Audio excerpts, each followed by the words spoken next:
கர்த்தருக்கு ஸ்தோத்திரம். அல்லேலூயா. சரி, இது ஒரு கடைசி கால எழுப்புதல், ஒரு மகிமையான காலம். சீக்கிரத்துக்குள்ள ஒரு மகிமையை காண கர்த்தர் விரும்புகிறார். ஆமென் சொல்லுங்களேன். ஒரு கையளவு மேகம்லாம் எழும்பிட்டு, ஆனால் எழுப்புதலுக்குத்தான் நாம் காத்திருக்கிறோம். அதற்காக அறையை கட்டிக்கொண்டு இஸ்ரேலுக்கு முன்பாக, ஆகாப்பின் ரதத்துக்கு முன்பாக, அவனுடைய குதிரைக்கு முன்பாக ஓடுகிற எளியாக்கள் தான் தேவன் தேடுகிறார். அப்படிப்பட்ட ஆட்கள் இந்த கடைசி காலத்தில் எழும்ப வேண்டும் என்பதுதான் அவருடைய இருதய துடிப்பாகவே இருக்கிறது. ஆமென் சொல்லுங்களேன். ஆமென். உங்களுக்கு ஒரு சாட்சியை முன்பாக சொல்லிவிட்டு ஒரு 5 நிமிஷம் அதுக்காக நம்மளை கமிட் பண்ணி ஜெபம் பண்ணி பின்பு நான் வேத வசனத்தை சொல்ல நான் விரும்புகிறேன். தேவன் நல்லவர். காங்கோ ஜயீர் என்று அழைக்கப்படுகிற சவுத் ஆப்பிரிக்காவில் ஒரு இடத்துல ஸ்வியாஃப்லெட் டேவிட் என்கிற 2 பேர், டேவிட் அண்ட் ஸ்வியாஃப்லெட் என்கிற 2 பேர், அவர்கள் கணவன் மனைவியுமாய் ஆண்டவர் அவரோடு பேசினதின் விளைவில் அவர்கள் புறப்பட்டு ஜயீர் என்கிற ஒரு இடத்திற்கு கர்த்தருடைய ஊழியத்தை நிறைவேற்ற புறப்பட்டு போனார்கள். போகும்போதே அவருடைய நெருங்கிய நண்பராய் இருக்கிற அவருடைய ஃப்ரெண்டு, அவரும் அவருடைய மனைவி, நாங்களும் உங்கள் கூட வருகிறோம் என்று சொல்லி அவர்களும் தங்களை இணைத்து கொண்டதன் விளைவினால 4 பேர் புறப்பட்டு அந்த காங்கோ பகுதிக்கு ஊழியத்துக்கு போனார்கள். அவர்கள் இருக்கிறது ஸ்வீடன் தேசத்தை சேர்ந்தவர்கள். அதனால் அங்கிருந்து அவர்கள் அங்கு புறப்பட்டு அந்த தேசத்தில் ஊழியத்தை நிறைவேற்ற போன போது அந்த மலைப்பகுதியில் ஆண்டவர் காண்பித்த இடத்திற்கு போனார்கள். ஆனால் அந்த மக்கள், அந்த காட்டுவாசி, அந்த இடத்தினுடைய தலைவர் உள்ளே அனுமதிக்க அவர்கள் விடவில்லை. அதனால் அவங்க வீட்டில் இருந்து, அந்த பகுதியிலிருந்து கொஞ்சம் தொலைவில் ஒரு இரக்கத்தில் அவர்களே சில மரங்களை வைத்து வீடுகளை கட்டினார்கள். கட்டி மண்ணினாலே அதெல்லாம் சரி செய்து 4 பேரும் அதிலேயே தங்கி இருந்தார்கள். நாள் போகிறது. ஆனால் உள்ள ஒரு காரியமும் ஆக்சஸ் பண்ண முடியலை, சுவிசேஷம் போகலை. ஆனால் ஆண்டவரை நீங்கள் தானே எங்களை கூட்டு வந்தீங்க, இன்னும் உள்ளே போக முடியலையே என்கிற ஒரு பாரம் இந்த 4 பேருக்கும் அழுத்தியது. இந்த பகுதியில் ஒரு விதமான காய்ச்சல் பற்றி பிடிக்கும், ஒரு விதமான காய்ச்சல். அதனால் கொஞ்சம் கொஞ்சமாக பலவீனப்படுவார்கள். மூளையெல்லாம் கொஞ்சம் கொஞ்சமாக ஒரு சின்ன அசைவு உண்டாகக்கூடிய நிலைமையில் இருக்கும். அப்பொழுது அருமையான அவருடைய ஃப்ரெண்டு, அவருக்கு ஜாக்சன், அவருக்கும் அவர் மனைவிக்கும் கொஞ்சம் சரீரத்தில் பலவீனப்பட்டதுனால அவங்க 2 பேரும் சொன்னாங்க, நாங்கள் கீழே இறங்கி போகிறோம், கீழே இருக்கிற ஸ்டேஷனில் உங்களுக்காக நாங்கள் காத்திருக்கிறோம், நீங்கள் வந்ததுக்கு பின்னாடி நாங்கள் புறப்படலாம் என்று சொல்லியிருந்ததுனால அவங்க கீழே போய் காத்திருந்தார்கள். இந்த டேவிட்டும் ஸ்வியாஃப்லெட்டும் 2 பேரும் பல நாள் காத்திருந்த போது ஒரு காரியமும் நடக்கலை. அந்த நாட்களுக்கு இடப்பட்ட காலத்தில் ஸ்வியாஃப்லெட் கர்ப்பவதியாக மாறினார். இதை பார்த்து கொண்டிருந்த அந்த காட்டுவாசியின் தலைவன், உடனே அவ மாசமாக இருக்கிறாளே, அவளுக்கு ஏதாவது உதவி செய்யலாம், ஆனால் நீங்கள் உள்ளே வரக்கூடாது என்று சொல்லி ஒரு சின்ன பையனை வாரத்துக்கு ஒரு முறை ஒரு கோழி, ஒரே ஒரு கோழியும், வாரத்துக்கு ஒரு முறை சில முட்டைகளும் கொஞ்சம் பாலை மாத்திரம் கொடுத்து விடுவார். உள்ளே வரக்கூடாது, இதை வேணால் அந்த பெண்ணுக்கு கொடுப்போன்னு சொல்லி வாரம் ஒரு முறை ஒரு கோழியும் முட்டையும் கொஞ்சம் பாலும் கொடுத்து விட்டார். ஒவ்வொரு வாரம் இந்த பையன் வருவான், வந்து அதை கொடுத்து விட்டு புறப்பட்டு போவான். ஸ்வியாஃப்லெட் இதை வாங்கி சந்தோஷப்பட்டாலும் இன்னொரு பக்கம் ஒரு பெரிய பாரம், ஒருவர் கூட இயேசு பக்கம் வர்றதுக்கு இங்கே வழியே இல்லையே, இயேசுவை பற்றி சொல்ல முடியலையே என்கிற பாரம் ஒவ்வொரு நாளும் அழுத்தி கொண்டே இருந்தபடினால ஒரு நாள் திடீர்னு இவளுக்குள்ள ஒரு ஆவியில் ஏவுதல், ஏன் இந்த சின்ன பையனுக்கு ஏன் சொல்லக்கூடாது சுவிசேஷம் சொல்லி, இவன் ஒரு வாரத்துக்கு வரும்போது அவனை உட்கார வச்சு அவனுக்கு நல்ல சண்டே கிளாஸ் எடுக்கிறது போல் ஒரு பாடல்களை எடுத்து சில கதைகளை, வேத புத்தகத்தின் வசனத்தின் அடிப்படையில் கதைகளை சொல்லி அந்த ஒரு வாரத்தில் ஒரு நாள் வர்ற அந்த குட்டி தம்பிக்கு சுவிசேஷம் சொல்ல ஆரம்பித்தாள். நாட்கள் ஓடியது, பிரசவ காலம் நெருங்கியது. அந்த பிரசவ நேரத்திற்கு 14 நாளுக்கு முன்பாக அவள் காய்ச்சலினால் வாதிக்கப்பட்டாள். இந்த காய்ச்சல் வாதிக்கப்பட்டா ஒன்று நெருங்க கொஞ்சம் கீழே இறங்கி போயிடணும். அதுக்கேற்ற வைத்தியம் இல்லை என்றால் மரணம் சம்பவிக்கும். அதனால அவ பிரசவ நேரம் ஆனாலும் காய்ச்சல். அந்த 14 நாள் கழித்து பிரசவிக்கிறாள். ஒரு மகளை பெற்றெடுக்கிறாள். அந்த மகளுக்கு எயின் என்று பெயரிடுகிறார்கள். எயின் என்று ஸ்வீடன் மொழியில எயின் என்று பெயரிடுகிறார்கள். அந்த மகள் அப்படியே கொஞ்சம் கொஞ்சமாக அவளை வளர்க்குறாங்க. நாட்கள் போகிறது. ஒரு 15 நாள் பிரசவம் முடிந்தது. 15 நாள் இருக்கும். அதிகமாக காய்ச்சலினால் பாதிக்கப்பட்டு அப்படியே ஸ்வியாஃப்லெட் கர்த்தருக்குள்ளே மரிக்கிறார். இளம் வாலிப மகள் அந்த இடத்துல மரணத்தை சந்திக்கிறார்.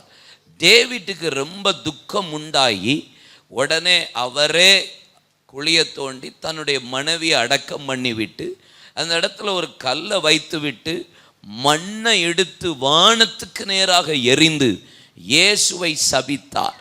இந்த இயேசு என்னை, என் மனைவியை என்னிடத்துல பிரித்த இந்த இயேசுவை எனக்கு தேவையில்லைன்னு சொல்லி ஆண்டவரை சபித்தார், ஊழியத்தை சபித்தார், அந்த இடத்தை சபித்தார்.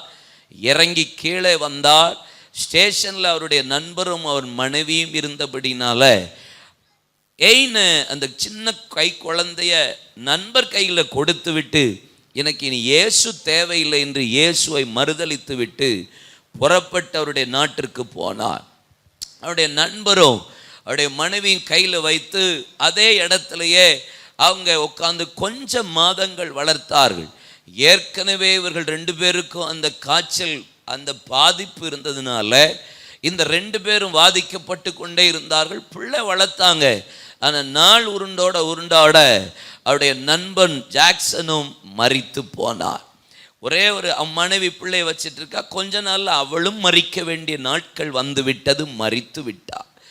குழந்தை மீண்டும் அனாதையாக்கப்பட்டது. அந்த பிள்ளைய அந்த மிஷனரி ஸ்தாபனம் அங்கே இருக்கிற சொசைட்டி கையில் எடுத்தார்கள்.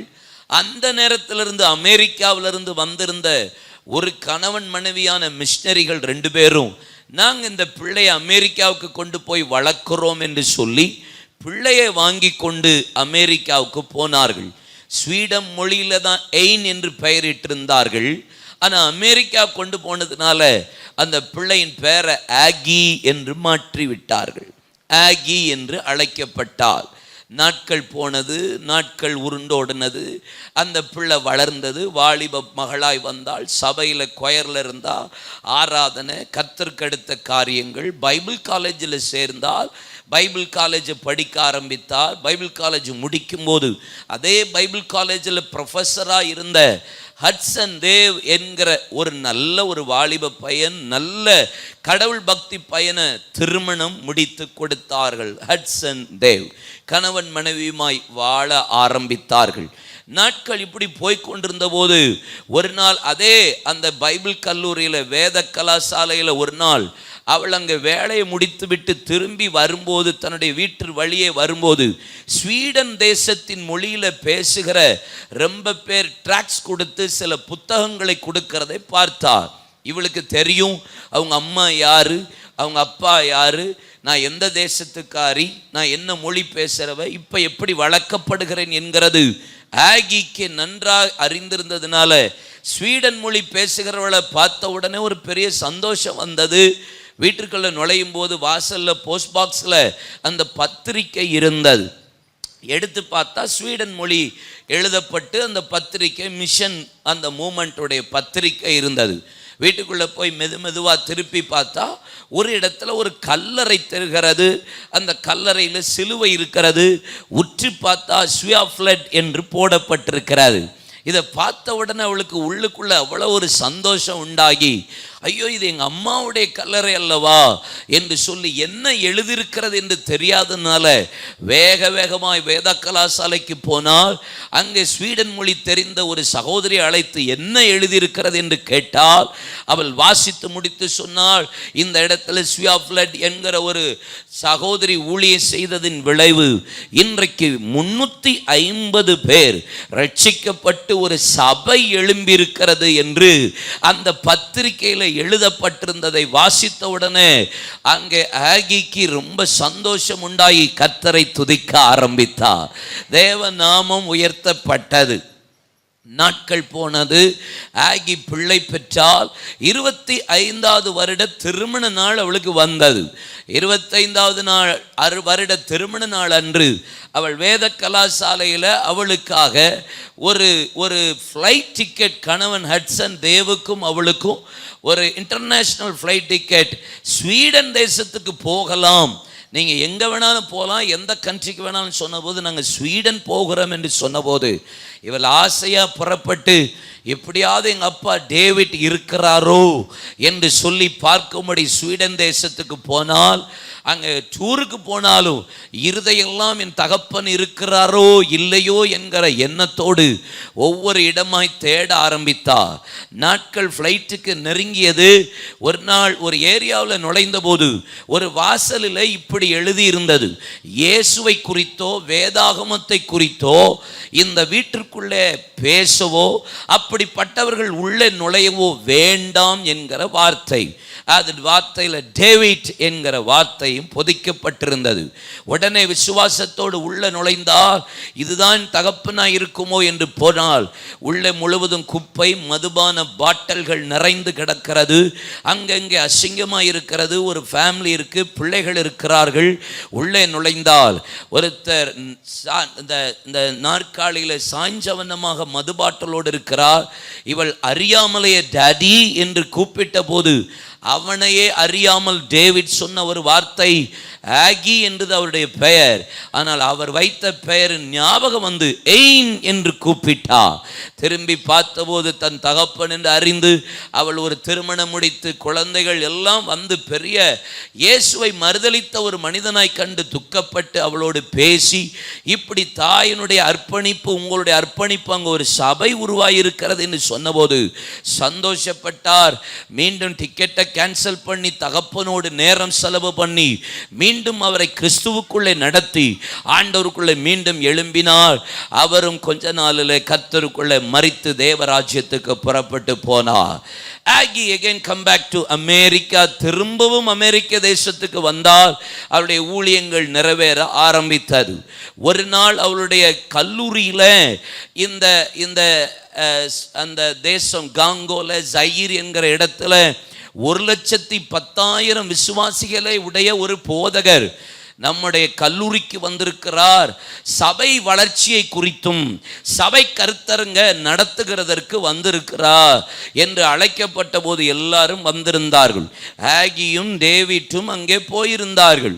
அப்பொழுது உட்கார்ந்து அவர் பேச பேச கேட்டுக்கொண்டே இருந்தார்கள். அவருடைய ஊழிய அனுபவத்தை சொல்ல ஆரம்பித்தார்.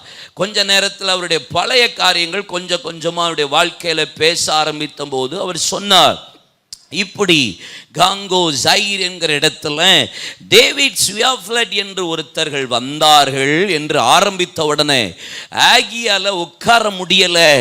அவள் வேகமாய் ஓடி தன்னையே அறியாமல் மேடையில் போய் அந்த தேவ மனிதனுடைய கரத்தை பிடித்து 1,10,000 விசுவாசிகளுடைய தேவ மனிதரை ஆகிய பற்றி, அந்த ஸ்வியாஃப்லட்டை பற்றி உங்களுக்கு தெரியுமா, டேவிட்டை குறித்து உமக்கு தெரியுமா என்று கேட்ட உடனே அந்த தேவ மனிதன் சொன்ன ஒரு வார்த்தை என்ன தெரியுமா, ஸ்வியாஃப்லட் முதல் சுவிசேஷம் சொன்ன அந்த சிறு பையனே நான் தான் என்று அந்த தேவ மனிதன் சொன்னா. ஒரு கோழியையும் கொஞ்சம் முட்டை முட்டையையும் பாலையும் கொண்டு போய் வாரத்துக்கு ஒரு முறை கொடுத்த அந்த சுயாஃப்ளட் அவங்களுக்கு கொடுத்த சிறு பையனை நான் நீ யார் என்று கேட்டபோது சுயாஃப்ளட்டோட மகள் என்று தன்னை அறிமுகப்படுத்தினார். ஒரு பெரிய அசைவை கர்த்தர் அந்த தேவ மனிதன் மூலியமாய் கட்டளை கொடுத்தார். இந்த இரவு வேளை நான் சொல்லுகிறேன், ஒரு நாளும் விதைத்தது ஒரு நாளும் வீணாய் போகாது. உங்களுடைய பிரயாசம் வீணாய் போகிறது அல்ல. சங்கீதம் 126 சங்கீதம் இப்படி சொல்லுகிறது, சீயோனின் சிறையிருப்பை திருப்பும் போது சொப்பனம் காண்கிறவர்களை போல இருந்தோ, கர்த்தர் எங்கள் வாயை நகைப்பினாலும் எங்கள் நாவை சந்தோஷத்தினாலும் நிரப்பினார். அவர்களுக்கு கர்த்தர் பெரிய காரியங்கள் செய்தார் என்று புறஜாதிகள் சொல்லுவார்கள். கர்த்தர் எங்களுக்கு பெரிய காரியங்கள் செய்தார் என்று நாங்கள் கர்த்தருக்குள் மகிழ்ந்து களி கூர்ந்து கொண்டிருக்கிறோம். தெற்கத்தி வெள்ளங்களை திரையிருப்பது போல எங்கள் சிறையிருப்பை திருப்புகிற தேவன் இதோ அள்ளி தூவும் விதைகளை சுமந்து கொண்டு போகிறவன் அழுது கொண்டே போகிறான். ஆனா தாம் அறுத்த அரிகளை சுமந்து கொண்டு கம்பீரத்தோடு திரும்புவான். இந்த கன்வென்ஷன்ல ஆவியானவர் இந்த முதல் நாள் சொல்லுகிறார், எப்படியெல்லாம் விதைத்தீர்களோ, இந்த ஊழியத்தில் பிரயாசப்பட்டீர்களோ, விதைத்ததை இந்த ஆண்டு கம்பீரமா நல்ல வாயை திறந்து கையை தட்டி இயேசுவின் நாமத்தே என் குடும்பமா இருக்கலாம், ஊழியமா இருக்கலாம், வியாபாரமா இருக்கலாம். எபிரேயர் 6:10 நீ பரிசுத்தவான்களுக்கும் தேவ மனிதர்களுக்கும் ஊழியங்களுக்கும் ஊழியர்களுக்கும் செய்து வந்ததும் செய்து வருகிறதும் அன்பின் பிரயாசத்தை மறந்து விடுகிறதற்கு அவர் அநீதியுள்ளவர் அல்லவே.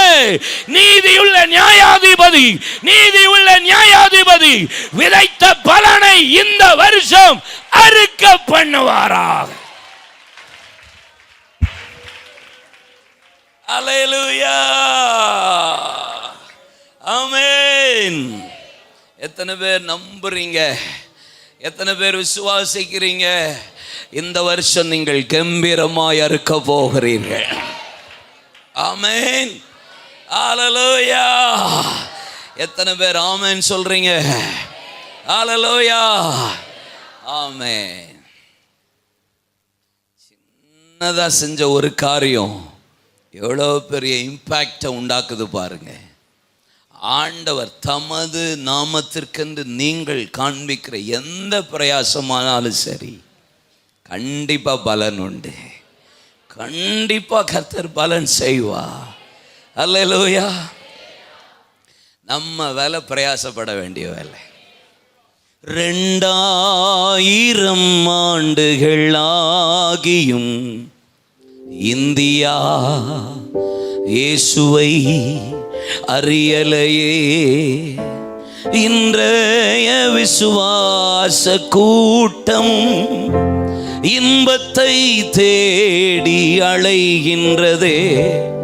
கொஞ்சம் ட்ரையா இருக்கு, கொஞ்சம் ட்ரையா இருக்கு.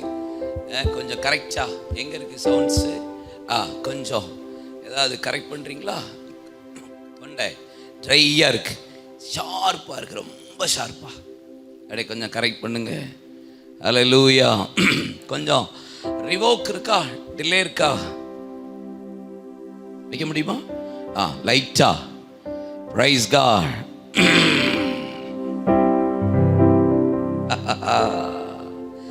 கல்லரின் உபதேச புரட்டலும் கர்த்தரின் வார்த்தையை மிதிக்கின்றதே. கல்வாரி நாயனின் கதறலும் கவனிப்பாரற்று. 2000 வருஷம் வந்து ஆயிடுச்சு. ஏசப்பா இந்த பூமிக்கு வந்து 2023 வருஷம் ஆயிடுச்சு. இந்தியாவில் 24,000 பாஷைக்காரர்கள் இருக்கிற முழு உலகத்தில் 12,000 பாஷைக்காரர்கள் எவாஞ்சலிக்கல் கிறிஸ்டியனாக இருக்கிறாங்க, சுவிசேஷமயமாக்கப்பட்ட கிறிஸ்தவர்கள். அவங்க இயேசுவை பற்றி சொல்லுவாங்க, இயேசுவை ஏற்றுக்கொண்டு இயேசுவை பற்றி சொல்லுவார்கள். மீதி 12,000ல் 8,000 பேருக்கு இயேசு தெரியும். எல்லாருக்கும் இயேசுன்னா தெரியுமா? தெரியும். ஆனால் சுவிசேஷமயமாக்கப்பட்ட கிறிஸ்தவர்கள் எல்லாம் மீதி 8000 பாஷைக்காரர்கள். மீதி 4000 பாஷைக்காரர்கள் இருக்காங்க. அதில் 2292 பாஷைக்காரர்கள் இந்தியாவில் தான் இருக்காங்க. எங்கே தான் இருக்காங்க? நம்ம ஊரில் தான், நம்ம தேசத்தில் தான். Language group peoples. இன்னும் இயேசுவை ஒரு தடவை கூட பேரை அறியாமல் இருக்கிற ஒரு பெரிய கூட்டம் தேசத்தில் இருக்கிறது. அப்போது வேலை யாருக்கு தான் இருக்கு? கேட்கல. சரி, ஏசப்பாவை எத்தனை பேர் நேசிக்கிறீங்க? ஏசப்பாவை எனக்கு ரொம்ப பிடிக்கும்னு சொல்கிறவங்களாம் அல்லேலூயா ஸ்தோத்திரம். செப்டம்பர் முடிய போகுது. இந்த 9 மாதத்தில் ஒரு ஆத்மாவாவது சர்ச்சைக்கு கொண்டு வந்தவங்கன்னு சொல்கிறவங்க அல்லேலூயா. என்ன அது? ஏசப்பாவை எப்படி பிடிக்குமா? ரொம்ப பிடிக்குமா? அதனால தான் யாரையும் ஒன்றும் கொண்டு வர்றது கிடையாது.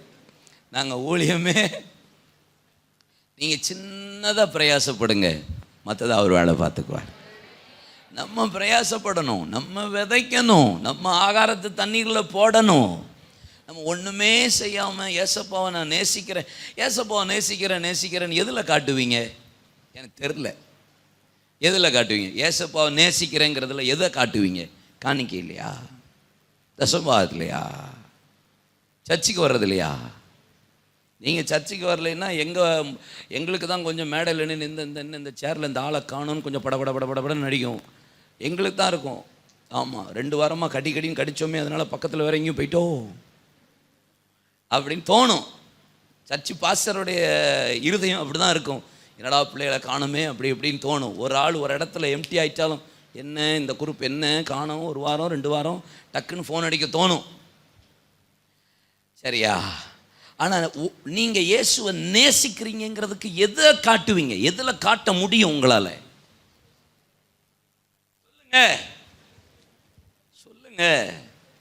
சொல்லுங்கப்பா. இயேசுவின் ரத்தத்தில் கழுவப்படுறதா? பாவமன்னிப்பு நிச்சயிக்கப்படுறதா? ஞானஸ்தானம் படுறதா? இயேசுவை ஏற்றுக்கொள்றதை விட இயேசுவை ஏற்றுக்கொண்ட உடனே நான் இயேசுவை நேசிக்கிறேங்கிறதுக்கு ஒரு ஒரு ஒரு ஒரு ரிஃப்ளெக்ட் பண்ணணும் அப்படின்னு சொன்னாலே நான் இயேசுவை மற்றவங்களுக்கு சொல்கிறது தானே. ஒரு ஆத்மாவை மீதி இருக்கிற 4 மாதத்தில் இந்த டிசம்பருக்குள்ளே ஒரு ஆத்மாவது நான் சர்ச்சைக்கு கொண்டு வந்துடுவேன்.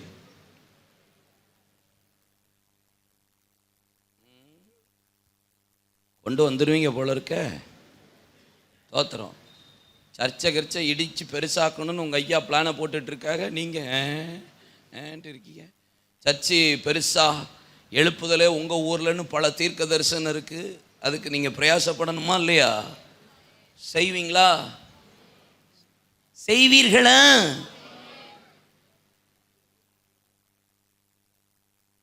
முழங்கால் போடுங்க. 2 நிமிஷம் தான் ஜெபம் போட போகிறோம். 2 to 3 minutes ஜெபம் பண்ணிட்டு நேராக வார்த்தை.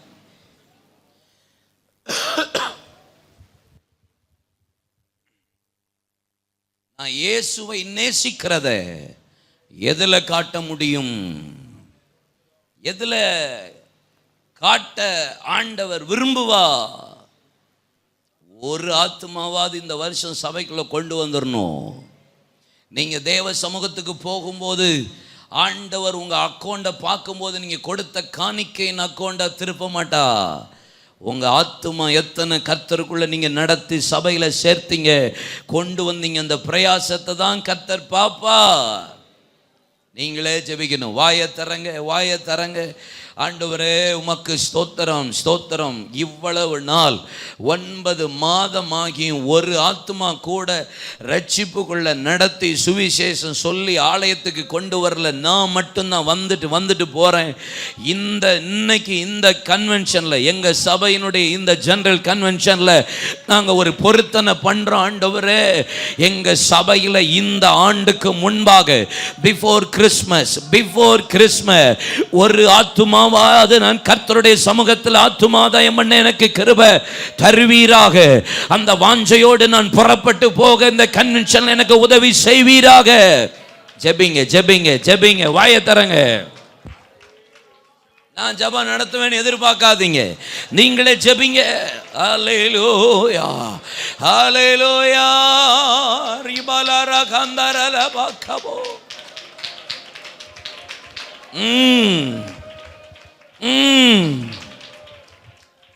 Praise God, praise God. ஜெபிங்க. வாலிப பிள்ளைகள்லாம் ஜெபம் பண்ணுங்க, சிறு பிள்ளைகள்லாம் ஜெபம் பண்ணுங்க, குட்டி பிள்ளைகள்லாம் ஜெபம் பண்ணுங்க. நீங்க சொல்லணும், இயேசு உங்களை நேசிக்கிறா, இயேசு உங்களுக்காக போதுமானவராக இருக்கிறா.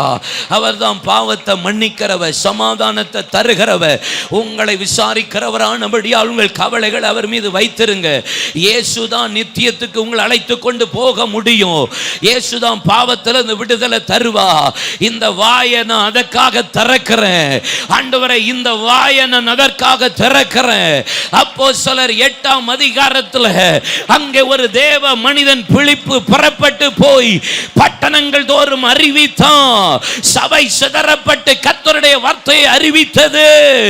அப்பொழுது வேதம் சொல்லுகிறது, சபை எங்கும் பக்தி விருத்தி உண்டானது, ஆறுதல் உண்டானது, சமாதானம் உண்டானது, சபை வளர்ந்து பெருகியது.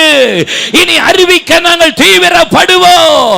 பவுலை சந்தித்த ஆண்டவர் அன்றைக்கே புறப்பட்டு இயேசுவே கிறிஸ்து என்று பிரசங்கிக்க போனது போல இந்த ஜெனரல் கன்வென்ஷன்ல நாங்கள் ஒரு தீர்மானம் எடுக்கிறோம். ஒரு ஸ்வியா ஃபிளட்டை கொண்டு 1,10,000 விசுவாசிகளுடைய ஒரு போதகரை எழுப்ப முடியுமானா, ஒரு அனனியாவை கொண்டு ஒரு சவுலை பவுலாய் அபிஷேகம் பண்ணி புறப்பட பண்ண முடியுமானா, எங்க சபையில நாங்க எழும்புகிறோம். எங்களை எழுப்போம், எழுப்போம்.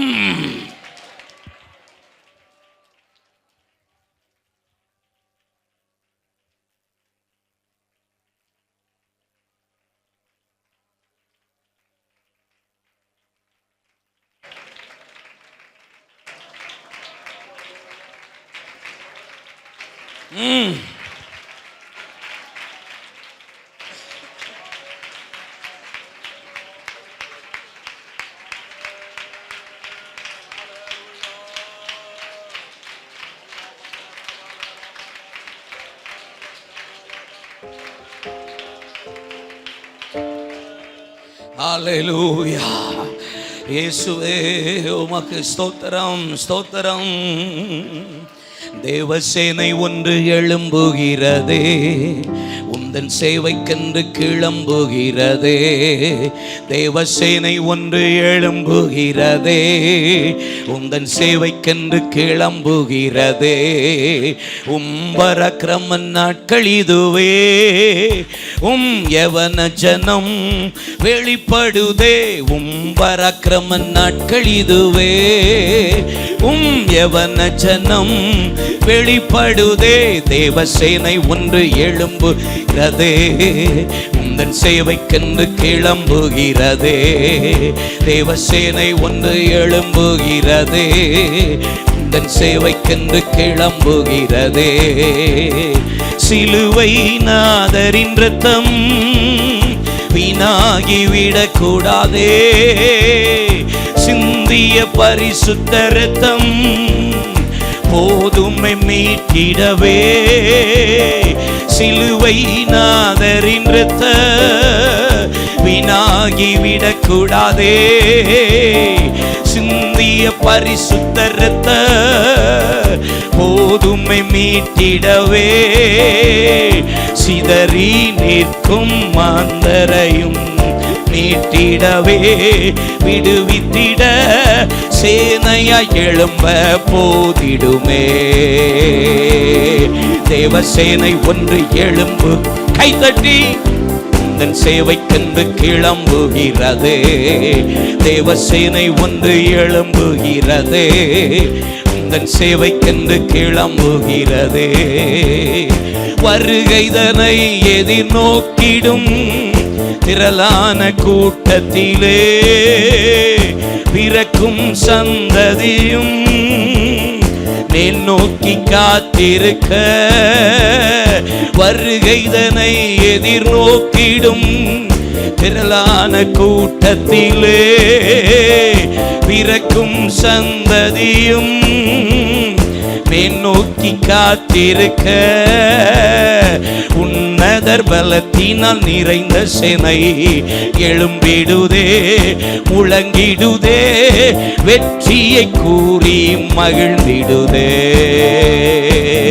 தேவசேனை ஒன்று எழும்புகிறதே, உந்தன் சேவைக்கென்று கிளம்புகி. தேவசேனை ஒன்று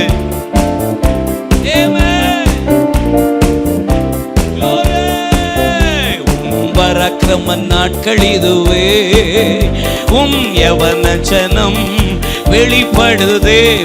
பராக்கிரம நாட்கள் இதுவே, யவன ஜனம் வெளிப்படுதே. ரட்சிக்கப்பட்டவர்கள் இரக்கம் கொண்டார் இல்லையோ, இதோ தருகிறேன் என்னையும் என்னுடையவைகளையும். ரட்சிக்கப்பட்டவர்கள் இரக்கம் கொண்டார் இல்லையோ, இதோ தருகிறேன் என்னையும் என்னுடையவைகளையும். இழக்கவும் ஒருக்கவும் ஆயத்தம் என்று முழங்கிடுமே கூட்டமாக இன்றே தீவிரம் காட்டினாரே. தேவசேனை ஒன்று எழும்புகிறதே, உந்தன் சேவைக்கென்று கிளம்புகிறதே. தேவசேனை ஒன்று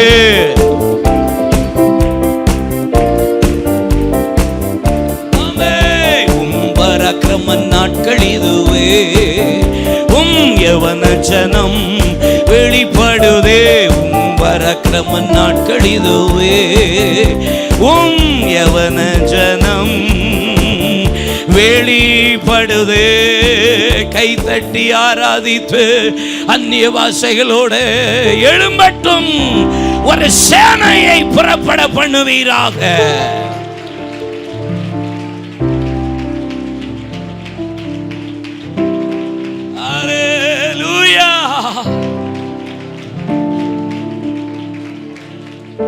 இயேசுவே உமக்கு நன்றி. பாஸ்டர் அழகா தீமோத்தேயு 1ஆம் அதிகாரம் அந்த 7ஆம் வசனத்திலிருந்து வேதம் சொல்கிறது. 6ஆம் வசனத்தில் தீமோத்தேயை பார்த்து பவுல் சொல்றாரு, உன் மீது நான் கைகளை வைத்தபோது நீ பெற்ற வரத்தை அனல் மூட்ட மறந்து போகாதே. என்ன செய்யக்கூடாதான்? அனல் மூட்ட மறந்தே போயிடக்கூடாதுங்கிறாரு. வரத்தில் பெற்ற அனலை நீ அனல் மூட்டிக்கிட்டே இருக்கணும். அந்த அனலை மூட்டிக்கிட்டே இருக்கணுங்கிறாரு. ஆமென். சங்கீதம் 89:3 சொல்லுகிறது, இருதயத்தில் அனல் என்பதாக. எங்க? இருதயத்தில் அனல். ஆமென். ரோமர் 12:11 சொல்லுகிறது, ஆவியிலே அனல். எப்படி? ஆவியில அனல். 2 ராஜாக்கள் 4ஆம் அதிகாரம் 13ஆம் வசனத்திலிருந்து வாசித்து பார்த்தீங்கன்னா, ஆவியில மாத்திர அனல் இல்ல, வரங்கள்ல அனல் மாத்திரம் இல்ல, இருதயத்தில் அனல் இல்ல, சரீரத்தில் அனல் கொள்ளணுமா? நம்ம சரீரம் அனல் கொள்ள வேண்டும். ஆமென். ஆமா. தெசலோனிக்கே பட்டணத்துக்கு பவுல் எழுதும்போது அவர் சொல்றார், ஊழியத்தில் அனல் வரணும்ன்றாரு. ஊழியம் அனல் கொள்ளணும். லவோதிக்கா சபையை பார்த்து சொல்றார், சபை அனலா மாறணும், சபையில் அனல் உண்டாகணும். ஆமென் சொல்லுங்க. ஆவியில் அனல் வரணும், சரீரத்தில் அனல் வரணும், இருதயத்தில் அனல் வரணும், நம்முடைய வரங்கள் அனல் வரணும், நம்முடைய ஊழியத்தில் அனல் வரணும். அவர் வேத வசனங்களை விளக்கி காட்டின போது இருதயம் அனல் கொண்டது. இன்னைக்கு இருதயம் அனல் கொள்ளட்டும். இந்த அனலை மூட்ட மறந்து போக கூடாது. இன்னைக்கு இந்த அனலை மூட்டுங்க. இந்த ஆவியில் அனல், சரீரத்தில் அனல், இருதயத்தில் அனல், ஊழியத்தில் அனல். ஊழியத்தில்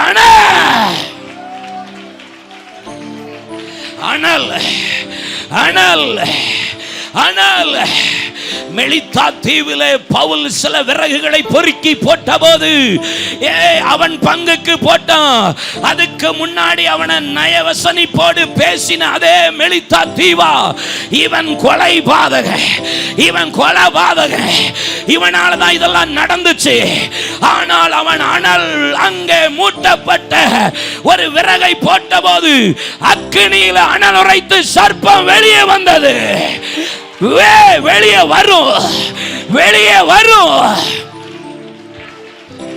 ஆமே, விஷ சர்ப்பம், விஷ பூச்சி, அது பூச்சி அனல் உரைத்து வெளியே வரும். ஆவியில் அனல் வந்துச்சா? சரீரத்தில் அனல் வந்துச்சா? ஊழியத்தில் அனல் வந்ததா? இருதய அனல் கொண்டதா? உள்ள இருக்கிற சர்ப்பம் வெளியே வரும். அதே தீவார் சொன்னார்கள், இவன் தேவன் என்று. வேறு விதமாய் மாறி அதே வாய்தான் சொல்லுது, இவன் தேவன் என்று. இந்த கடைசி காலம் சபையை நம்மள பார்த்து தேசம் சொல்ல போகிறது, கர்த்தர் இவர்களுக்கு பெரிய காரியங்களை செய்தார்.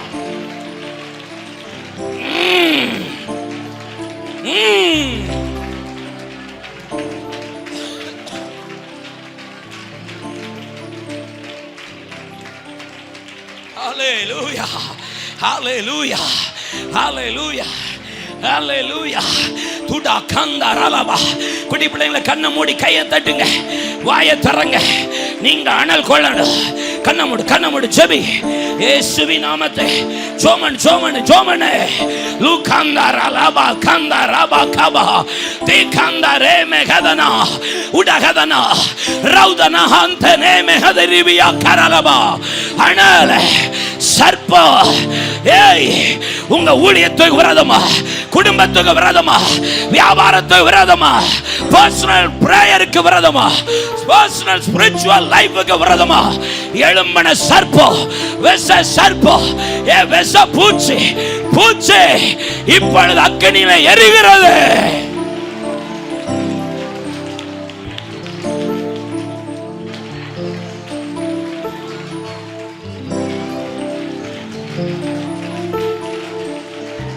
எஸ் எஸ், உங்களை தொடக்கூடாது, உங்களை தொட முடியாது. ஆமே, உலகம், மாம்சம், பிசாசு, சத்துருவின் வல்லமை, சத்துருவின் கிரியை, மாம்சத்தின் கிரியை, எது நம்மளை தொட முடியாது, அது சுட்டரிக்கப்படும்.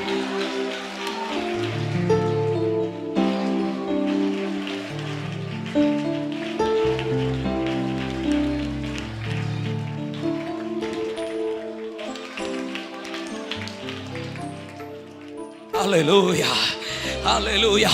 வருகைதனை எதிர்நோக்கிடும் திரளான கூட்டத்திலே பிறக்கும் சந்ததியும் மேல் நோக்கி காத்திருக்க கைதட்டி.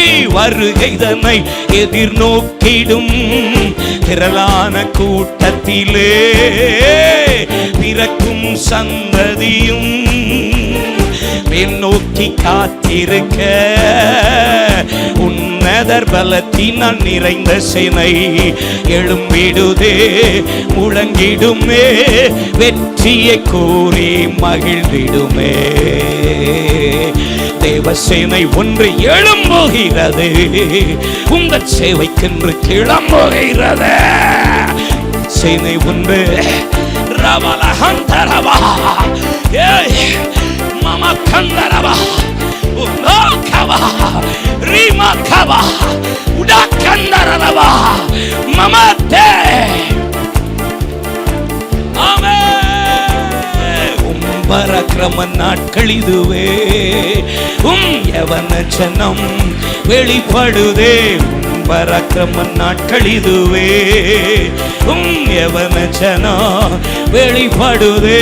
தேவசேனை ஒன்று எழும்புகிறது, உங்கள் சேவைக்கென்று கிளம்பு. நல்லா, தேவசேனை ஒன்று எழும்புகிறது, உங்கள் சேவைக்கென்று கிளம்பற்ற. ஐபிசி என் திருச்சபையே, என் தேவ பிள்ளையே, நீ புறப்படுகிற காலம் வந்துச்சு. அக்கினியை தீ கொளுத்தி விடுகிற காலம். போடு, உன் கையில தீவட்டி, உன் கையில தீவட்டி, பிடி பிடி, கொளுத்து கொளுத்து கொளுத்து, தீய கொளுத்து. சேவைக்கென்று கிளம்புகிறதே, தேவசேனை ஒன்று எழும்புகிறதே. உங்கள் சேவைக்கென்று கிளம்புகிறதே, தேவசேனை ஒன்று எழும்புகிறதே. உங்கள் சேவைக்கென்று கிளம்புகிறதே, தேவசேனை ஒன்று எழும்புகிறதே.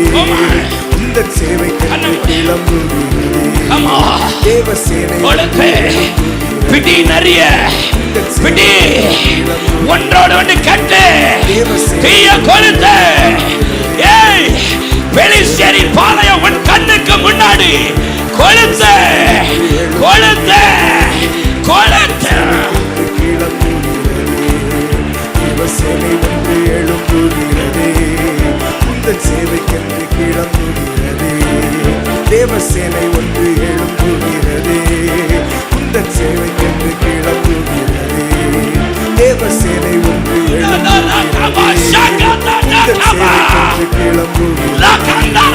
தேவசேனை ஒன்று எழும்புகிறதே, உங்கள் சேவைக்கென்று கிளம்புகிறதே.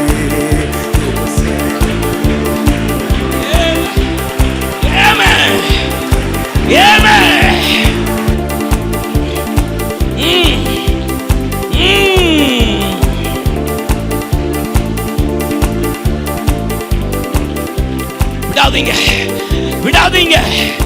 இது ஜெயம்னா, இது ஜெயிக்கிறனா. இந்த கன்வென்ஷன் உங்களுக்கு ஜெயத்தை கொடுக்கிறனா. இந்த கன்வென்ஷன் உங்களுக்கு கம்பீரத்தை.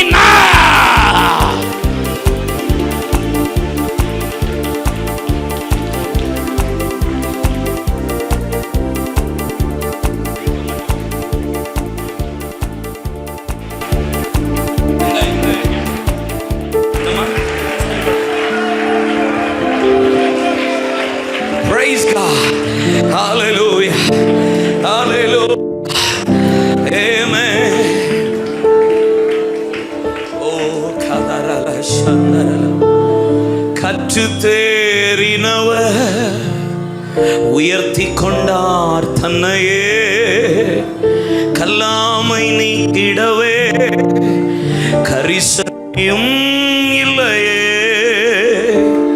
கர்த்தரின் கவலையாம் சங்காரமும் அறியாமலும் புரியாமலும் காட்டிலும் நாட்டிலும் தடுத்திடுவே. S Lord. ஆமென். ஆண்டவருடைய இருதயம்லாம் ஆமென் துடிக்குது. அவருடைய இருதய துடிப்பு அறிந்து செயல்படுற சிலரை கத்த தேடுறா தேடுறா தேடுறா தேடுறா.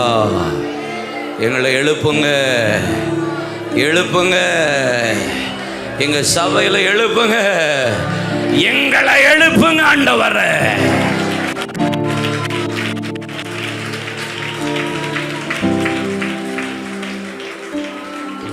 உமக்கு நன்றி. இயேசு கிறிஸ்துவின் நாமத்தில் ஜெபிக்கிறோம் எங்கள் நல்லருமை பிதாவே. கர்வோம். கர்த்தருடைய பரிசுத்த நாமம் மகிமைப்படுவதாக. 1 சாமுவேலின் புஸ்தகம் அதனுடைய 20ஆம் அதிகாரம் அதனுடைய 5ஆம் வசனத்துக்கு நேராக உங்கள் கண்களை திருப்பிக் கொள்ளுங்கள். 1 Samuel chapter 20 verse 5. நாளைக்கு அமாவாசி. ஆமென். நாளைக்கு அமாவாசையா? அங்கே பைபிளில் இருக்கு. நாளைக்கு அமாவாசி. நாளைக்கு அமாவாசி. நான் ராஜாவோடு பந்து இருந்து சாப்பிட வேண்டியதாக இருக்கும். ஆனாலும் நான் 3ஆம் நாள் சாயங்காலம் மட்டும் வெளியிலே ஒளிந்திருக்கும்படி எனக்கு உத்தரவு வேண்டும். தாவீது யோனத்தான் இடத்துல கேட்ட ஒரு வார்த்தை, எப்பா நாளைக்கு அமாவாசை. அமாவாசி தோறும் பந்து இருந்து பலி செலுத்துவது யூதர்களுடைய ஒரு பெரிய ஒரு ஒழுங்கு. யோபு இதை தினந்தோறும் செய்து கொண்டிருந்தான். தன் பிள்ளைகளுக்காக அதிகாலை எழும்பி, என் பிள்ளைகள் பேச்சிலையோ கிரியைகளிலையோ சிந்தையிலையோ நடக்கையிலையோ ஏதாவது பாவம் செய்திருப்பார்களே என்று சொல்லி யோபு அதை தினந்தோறும் பலி செலுத்தி கொண்டே இருந்தான். இங்கே வேதம் சொல்லுகிறது, நாளைக்கு அமாவாசை அப்படின்னா உங்கள் அப்பா என்னை சாப்பாட்டுக்கு கூப்பிடுவார், அவர் விருந்துக்கு அழைப்பார், எனக்குன்னு ஒரு டேபிள் சேரை போட்டு எனக்கு ஆகாரத்தை வைப்பார், நாளைக்கு வருவேன். உங்கள் அப்பா ஏற்கனவே என் மேலே பொறாமையோடு தான் அலைகிறாரு. இப்போ ஆமாம் மீகாலை தாரேன்னு சொல்லி ஏமாத்திட்டே அலைகிறாரு. என்னை போட்டு தான் அவருடைய குறிக்கோளாக இருக்குது. 21 முறை தாவீதை கொல்றதுக்கு சவுல் போராடினானா? எத்தனை முறை? ஆமாம் 18 முறை மறைமுகமாக, 3 முறை டைரக்ட் அட்டாக்கு. ஆமாம், அப்படிப்பட்ட ஒரு பொல்லாத ஆவி சவுலின் ஆவி. ஆனால் அந்த ஆவி சொல்கிறான், உங்கள் அப்பா என்னை நாளைக்கு கண்டிப்பாக கூப்பிடுவார். ராஜாக்கள், தங்களுக்கு பிரியமானவர்கள், தங்கள் பிள்ளைகள், பிரபுக்கள், பிரதானிகள், நேசிக்கிறவர்களை அவர்கள் பந்தியில் உட்கார வச்சு வழி செலுத்துவதும் பந்தி இருப்பதும் போஜனம் கொடுப்பதும் அவர்களுடைய பிரமாணம். அதனால் உங்கள் அப்பா நாளைக்கு என்ன அழைப்பார், கண்டிப்பாக கூப்பிட்டா என்னை அழிக்காமல் விட மாட்டார். அதனால் நான் வெளியில் போய் ஒழித்து கொள்கிறதற்கு எனக்கு கொஞ்சம் தவணை வேணும். நான் என்னை ஹைட் பண்ண விரும்புகிறேன், என்னை வெளியே போய் ஒழித்து கொள்ள எனக்கு பெர்மிஷன் தா யோனத்தானே அப்படின்னு யோனத்தான் எடுத்து தாவீது கேட்கிறான். ஆமேன். இந்த கடைசி கால எழுப்புதலுக்கு ரொம்ப தந்திரமாக கிரியை செய்கிற ஒரு ஆவி அப்படின்னா அது சவுலின் ஆவி தான். என்னது? ஆமாம், பொல்லாத ஆவி. வெளியிருக்கிற கோலியாத்தை அடிக்கிறதுக்கு ஒரு கூழாங்கல் போதும், உள்ளே இருக்கிற சவுளை போல அபிஷேகம் பண்ணப்பட்டேன் என்று சொல்லுகிற ஆரம்பத்தில் தீர்க்க தரிசனம் உரைத்த அப்படிப்பட்ட ஒரு ஆள் நம்ம ஆள்.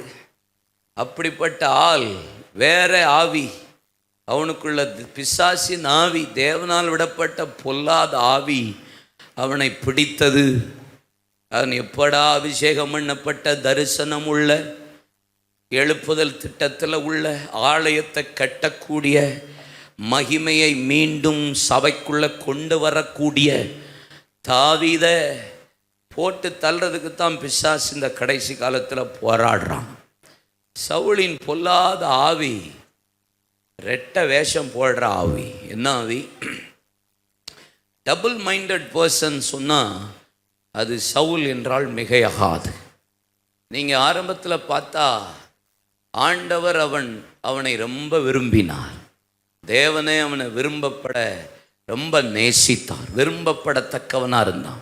சாமுவேல் தீர்க்கதரிசி சவுலை ரொம்ப விரும்பினான். அவன் முன்னந்தோடைய வீட்டில் வைத்து காத்து கொண்டிருந்தான் சவுலுக்காக. தீர்க்கதரிசி விரும்பப்படத்தக்கவன் சவுல், தேவன் விரும்பப்படத்தக்கவன் சவுல். ஜனங்கள் தங்களுக்கு பிரியமான ஒரு மனிதனை ராஜாவாக்க விரும்பினார்கள். ஜனங்கள் விரும்பப்படத்தக்கவன் சவுல். ஆனால் அப்படியே ஆப்போசிட்டில் பார்த்தா ஆண்டவர் இவனை ராஜாவாக்குனதற்கு விசனம் படுகிறேன் என்றார். வருத்தப்படுறேன், இவனை ராஜாவாக்குனது ஏன்னு எனக்கு கஷ்டமாக இருக்கு. சாமுவேல் தீர்க்கதரிசி அப்படி இன்னொரு பக்கம் பார்த்தா சொல்கிறாரு, என் மூஞ்சிலேயே முழிக்காத, என் முகத்துக்கு முன்னாடி நீ வராத அப்படின்னு சொல்லி சவுளை விட்டு போயிட்டார். ஜனங்கள் சவுளை வெறுத்தார்கள். விரும்பப்படத்தக்கவனாய் இருந்தவன் வெறுக்கப்படத்தக்கவனாய் மாறி போனான். 1 சாமுவேல் 10ஆம் அதிகாரத்தில் 9ஆம் அதிகாரத்தில் ராஜாவாகிறதற்கு முன்பாக யாரை தேடுகிறது? உன்னை அல்லவா என்று சொன்னபோது அவன் தீர்க்கதரிசி இடத்துல தேடி வந்து, ஞானதஷ்டிக்காரனிடத்தில் வந்து கழுதையை தேடி வந்தான் கேட்க. அப்போ கழுதையை தேடி வந்தபோது ஒரு தின்பண்டமாவது, ஒரு கையில் காணிக்கை இல்லாதிருந்த போது வேலைக்காரன் கையிலிருந்து காணிக்கையை வாங்கி தீர்க்கதரிசியிடத்தில் தீர்க்க தரிசனம் கேட்ட ஹம்பிள் பர்சன் சவுல். சாமுவேல் தீர்க்கதரிசி சவுலை பார்த்து சொல்றார், ஒன்னதான்ப்பா தேவன் தேடுறா. என்னையா? என் குடும்பம் ரொம்ப சின்ன குடும்பம் இல்லை, என் கோத்திரம் மிக சின்ன கோத்திரம் இல்லை, என்னையா தேடுது? இந்த முழு இஸ்ரவேலில் அபேட்சியம் யாரை தேடுகிறது? உன்னை அல்லவா? நானா? What a humble person! எவ்வளவு தாழ்மையான ஒரு தேவ மனிதனாக இருந்தவன். அப்படிப்பட்டவன் 1 சாமுவேல் 10ஆம் அதிகாரத்தில் தீர்க்கதரிசிகள் வந்தபோது தீர்க்கதரிசி புத்தர்களோடு போய் தீர்க்க தரிசனம் உரைத்தான் என்று போடப்பட்டிருக்கிறது. தீர்க்கதரிசிகளில் ஒருவன் என்று சொல்லத்தக்க அளவு இருந்தவன். ஆனால் அப்படிப்பட்ட ஒரு தீர்க்கதரிசிகளின் புத்தர்களோடு தீர்க்க தரிசனம் உரைத்தவன், தீர்க்கதரிசியின் ஆவியை பெற்றவன். அதுக்கப்புறம் தேவனால் விடப்பட்ட பொல்லாத ஆவியும் அவனுக்குள்ள கிரியை செய்தது. எவ்வளவு தாழ்மையாக இருந்தானோ அவ்வளவுக்கு அவ்வளவு பெருமை. 1 சாமுவேல் 15ஆம் அதிகாரத்தில் அம்மோனியர்களை முறியடித்த போது, அங்கே 11ஆம் அதிகாரத்தில் முறியடித்த போது தனக்கு ஜெயஸ்தம்பத்தை உண்டாக்கினான். 15ஆம் அதிகாரத்தில் சாமுவேல் தீர்க்கதரிசிட்ட சொல்லுகிறா, என்னை நீர் வந்து கனம் பண்ணும். சாமுவேல் தீர்க்கதரிசி முன்னாடி ஹம்புலா போன ஆளு, பயந்து நடுங்கி தீர்க்கதரிசியை போன ஆளு, இப்போ சொல்கிறான் எல்லாருக்கும் முன்னாடி என்ன வந்து நீர் கனம் பண்ணும்னு. அப்படியே டோட்டல் டிரான்ஸ்ஃபர்மேஷன் சவுலுக்குள்ள கிரியை செய்து கொண்டே தான் இருந்தது. தேவனுடைய வார்த்தையை கேட்டு செய்தவனும் சவுல்தான். ஆனால் 1 சாமுவேல் 15 2ஆம் வசனத்தில் ஆண்டவர் 500 வருஷமா ஒரு காரியத்தை மனதிலே வைத்திருந்தார். யாத்ராம் 17ஆம் அதிகாரத்தில் இஸ்ரவேல் ஜனங்கள் எகிப்தை விட்டு புறப்பட்ட போது அமலேக்கியர் வழிமறித்த செய்கை ஆண்டவர் சொன்னார், அமலேக்கியர் வானத்துக்கு கீழே இராமல் பூமிக்கு மேலே இராதபடி முற்றிலும் அழிய பண்ண கடவாய். ஆண்டவர் சொல்லார், நான் எழுதி வைன்னு சொல்றார், மறக்கவே இல்லை. ஆஃப்டர் 500 years later ஆண்டவர் ஒரு மனுஷனை தேடுறார். இஸ்ரவேல் ஜனங்கள் எகிப்திலிருந்து புறப்பட்ட நாளில் அவர்கள் வழிமறித்த செய்கை என் இருதயத்தில் வைத்திருக்கிற அமலேக்கியரை முற்றிலும் சங்காரம் பண்ணினா. அமலேக்கியரை முற்றிலும் சங்காரம் பண்ணாமல் அமலேக்கின் ராஜாவாகிய ஆகாவை உயிரோடு வைத்தான், ஆடுகளில் சிலவற்றை கொழுமையானவர்களை உயிரோடு வைத்தான் என்று போடப்பட்டிருக்கிறார். எவ்வளவு கீழ்ப்படிஞ்சானோ அவ்வளவா. 1 சாமுவேல் 15 22 23 சொல்லுகிறது, கர்த்தருடைய சத்தத்துக்கு செவி கொடுக்கிறதை பார்க்கிலும் சர்வாங்கம் தகனங்களும் கர்த்தருக்கு பிரியமாய் இருக்குமோ? ஆட்டுக்கடாக்களின் நினத்தை பார்க்கிலும் செவி கொடுத்தல் உத்தமம். 2 மண்ணுதல் வெள்ளி சூனிய பாவத்துக்கும் முரட்டாட்டம் பண்ணுதல் அவபக்திக்கும் விக்கிரக ஆராதனைக்கும் சரியாயிருக்கிறது. நீ கர்த்தருடைய வார்த்தையை புறக்கணித்து தள்ளினபடியா அவர் உம்மை ராஜாவாயிராதபடி புறக்கணித்து தள்ளினா. ஒரு பக்கம் கர்த்தருடைய வார்த்தையின் சத்தத்துக்கு செவி கொடுத்தவன், இன்னொரு பக்கம் முற்றிலுமாய் ஆண்டவருடைய வார்த்தையை புறக்கு அணித்தவன். 1 சாமுவேல் 28 முதல் 3 வசனம், குறி கேட்கிறவர்கள், அங்கே அஞ்சனம் பார்க்கிறவர்கள், கள்ளத்தனமான சூனியக்காரிகளை தேசத்தில் இராதபடி அகற்றினவனும் சவுல்தான். 7-8 வசனத்துல வேஷம் மாறி அதே ஆள்கிட்ட குறி கேட்க போனவனும் இதே சவுல்தான். ஆமென். அதே சவுல் தான், அப்படிப்பட்ட ஆள் தான். 1 சாமுவேல் 11ஆம் அதிகாரத்தில் அம்மோன் புத்திரர்கள் 2 பேர் ஒருவரோடு ஒருவர் போகாதபடி முறியடித்தவனும் இதே சவுல் தான். யூதாவிலும் இஸ்ரவேலிலும் எனக்கு பின்பாக 3+2 5 லட்சம் பேர் என் பின்னாடி வராதவன், ஓரினை மாட்டை பிடித்து சந்து சந்தாக துண்டித்து இஸ்ரவேலில் எனக்கு பின்னாடி வராதவன் இப்படி ஆக கடவன் என்று சொன்னவனும் இதே சவுல் தான். 1 சாமுவேல் 17ஆம் அதிகாரத்தில் கோலியாத்து வந்து இரவும் பகலும் இஸ்ரவேலின் தேவனாகிய கர்த்தரை நிந்திக்கும் போது உள்ள போய் ஒளிந்து கொண்டு பயந்தவனும் இதே சவுல் தான். ஆமென். அல்லேலூயா. இவனுக்குள்ள மாதிரி ஒரு பக்கம் தாவீதை பார்த்தா 1 சாமுவேல் 26-25 என் மகனே தாவீது, நீ கர்த்தரால் ஆசீர்வதிக்கப்பட்டவன், மேன்மேலும் பலப்படுவாய், பெரிய காரியங்களை செய்வாய் என்று சொன்னவனும் இதே சவுல் தான். இன்னொரு பக்கம் சொல்லுவான், ஏய் கொலைபாதகனே, வேசியின் மகனே என்று பேசினவனும் இதே சவுல் தான். அல்லேலூயா. ஆமா. இன்னொரு பக்கம், ஐயோ என் மகனே, நான் உனக்கு தீமை செய்தேன், நீ எனக்கு நன்மை செஞ்சியே அப்படின்னு மன்னிப்பு கேட்கிறவனும் இதான் சவுல். அடுத்த சனப்பொழுது கேவலமா அவனை விரட்டிட்டு போய் கொலை செய்ய போகிறவனும் இதே சவுல் தான். இப்படிப்பட்ட டபுள் மைண்டட் பர்சன் தான் இந்த சவுல் ஆவி. ஆமென். இந்த பொல்லாத ஆவிதான் இன்னைக்கு சபைக்குள்ள போராடி கொண்டே இருக்கிறது. ஒரு பக்கம் சபைக்குள்ள வரும்போது ஜெபிக்கிறது போல, உபவாசிக்கிறது போல, அந்நிய பாஷை பேசி அபிஷேகத்தில் நிரம்பி தீர்க்கதரிசிகளில் புத்திரர் போல தீர்க்க தரிசனம் உரைக்கிற கூட்டங்களும் சபைக்குள்ளதான். ஆனா வெளியே போனா வேற டிரான்ஸ்ஃபர்மேஷன்ல பேசுறதும் இதே கூட்டம் தான்.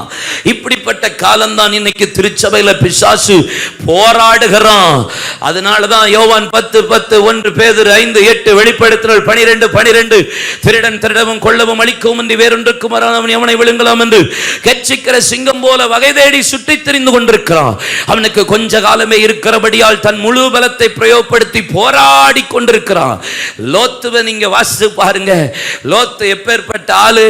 ஆபிரகாமோட தரிசனத்தை பெற்று விசுவாசத்தை தரித்து பிரித்து கொண்டு ஜெப வீரனா ஆபிரகாம பின்னாடி தொடர்ந்தவன்.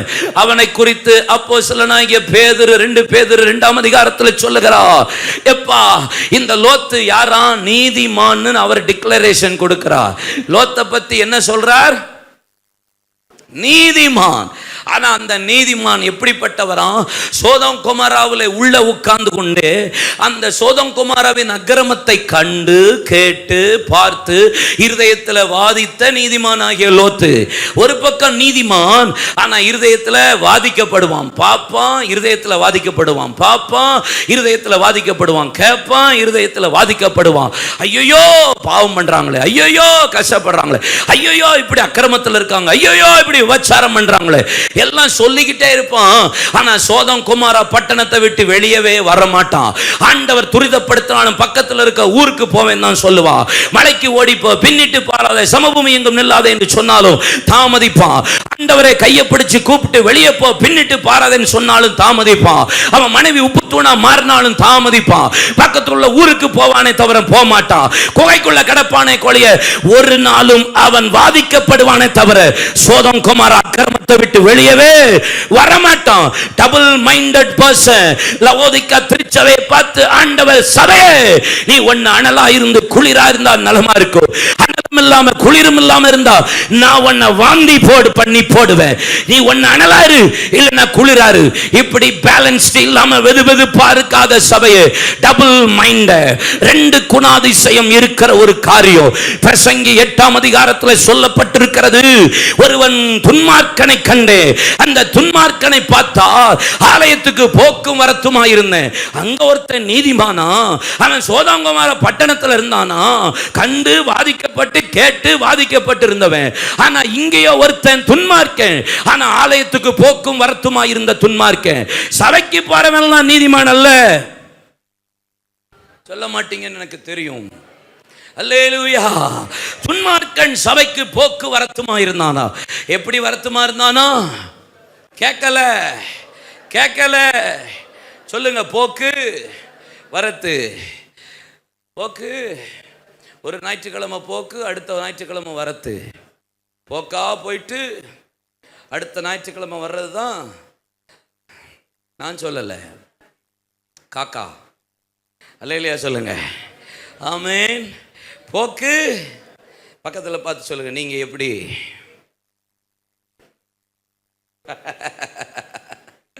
நீங்க எப்படி? கேட்டீங்களா? அல்லேலூயா.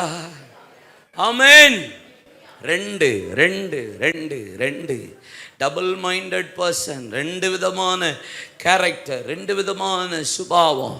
யாக்கோபு சொல்லும்போது சொல்றான், துதித்தலும் சபித்தலும் ஒரே நாவிலிருந்து புறப்படலாகாது. ஆமென் சொல்லுங்க. ஒரே நாவிலேயே சபிக்கவும் செய்றீங்க, அதே நாவிலே துதிக்கவும் செய்றீங்க.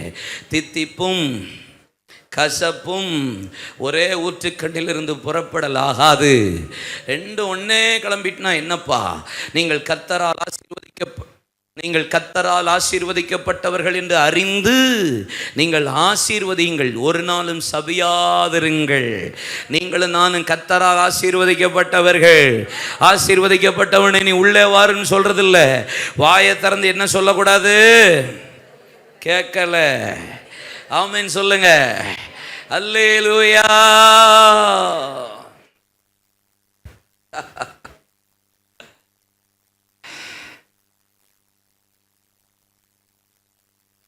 இன்னைக்கு உலகமே 2 விதமான வாழ்க்கை தான் வாழ்ந்துட்டு இருக்கு. உலகமே, முழு ஹோல் வேர்ல்டும் இந்த கட்சியில் சேரவா? 2024 இங்கே சேர்ந்தா ஜெயிப்போமா? ஒரே பக்கமாக நிற்க முடியல. காசு குறைஞ்சா இங்கே, சீட்டு குறைஞ்சா அங்கே.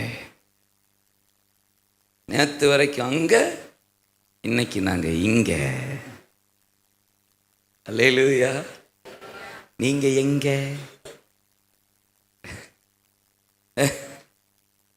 இந்த சவுல் தாவீத அமாவாசைக்கு கூப்பிட்டு பந்தி இருந்து பலி செலுத்த கூப்பிடுறான். இன்னைக்கு ஒரு பெரிய போஜனம், ராஜாவின் போஜனம் காத்திருக்கிறது. ராஜாவின் போஜனத்தில் பிரியப்படாதே, பிரபுவின் போஜனத்தில் பிரியப்படாதே. அது கள்ள போஜனம். என்ன போஜனம்? வலையை விரித்து கூப்பிட்டு போடுறதுக்காக போடுற போஜனம். நம்ம சாப்பிட வேண்டிய ஒரு போஜனம் உண்டு. அது என்ன போஜனம்? ராபோஜனம். சாப்பிடக்கூடாத ஒரு போஜனம் உண்டு, அது ராஜ போஜனம். நீங்கள் கை தட்டிருப்பீங்க, இப்படி டைலாக்லாம் பேசுகிறேன் பாஸ்டர். ஒரு மாதிரி ரொம்ப சீரியஸாக இருக்காது. ஆண்டவர் சமூகத்தில் சீரியஸாகவே பேர போறீங்க. ஹாப்பியாக இருங்க, கைத்தட்டி.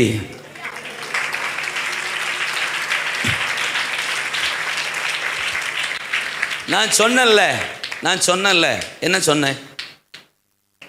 2 வச்சுக்குள்ள பாருங்க. உங்களை மாதிரி இந்த பூனையும் பால் குடிக்குமா அப்படின்னு சொல்லிட்டு, உங்கள் அமைதி என்ன, உங்கள் உட்காந்துருக்கிறது என்ன, உங்கள் முக்காடு என்ன, நீங்கள் வந்து பாஸ்டர் தோத்திரம் அப்படின்னு சொல்கிறது என்ன, நீங்கள் அந்நிய பாஷை பேசி ஆவியில் நிரம்பி 2 சேரை உடைப்பது என்ன, 2 பிள்ளையை மிதிப்பது என்ன, 2 பைபிளை தள்ளுவது என்ன, பாயை கிழிப்பது என்ன. அதே இது வெளியே போயிட்டா, ஓ மை காட். எங்கேயாவது வீட்டில் சேர் உடைஞ்ச கதை கேள்விப்பட்டிருக்கீங்களா ஐயா? எங்கேயாவது வீட்டில் பாய் கிழிஞ்ச கதை கேள்விப்பட்டிருக்கீங்களா? அதெல்லாம் அங்கே ஆகாது. எங்கள் கர்த்தருடைய காணிக்கை காசை தான் கிழிக்கிங்க.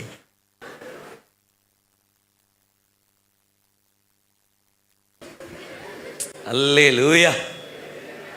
எனக்கு நீங்களாம் பக்தியாக இருக்கீங்கன்னு தெரியுது, ஆனால் ஓவர் பக்தி ஆகாது.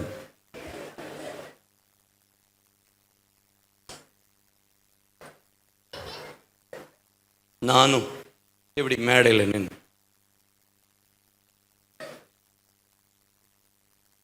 நாளைக்கு அமாவாசை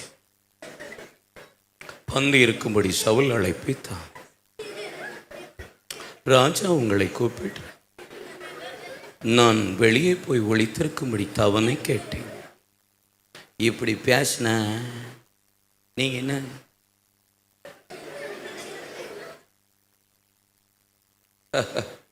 டீச்சர்ஸ் எத்தனை பேர் இருக்கீங்க? Teachers, any teachers here? டீச்சரே கிடையாதா சர்ச்சில்? எம்மா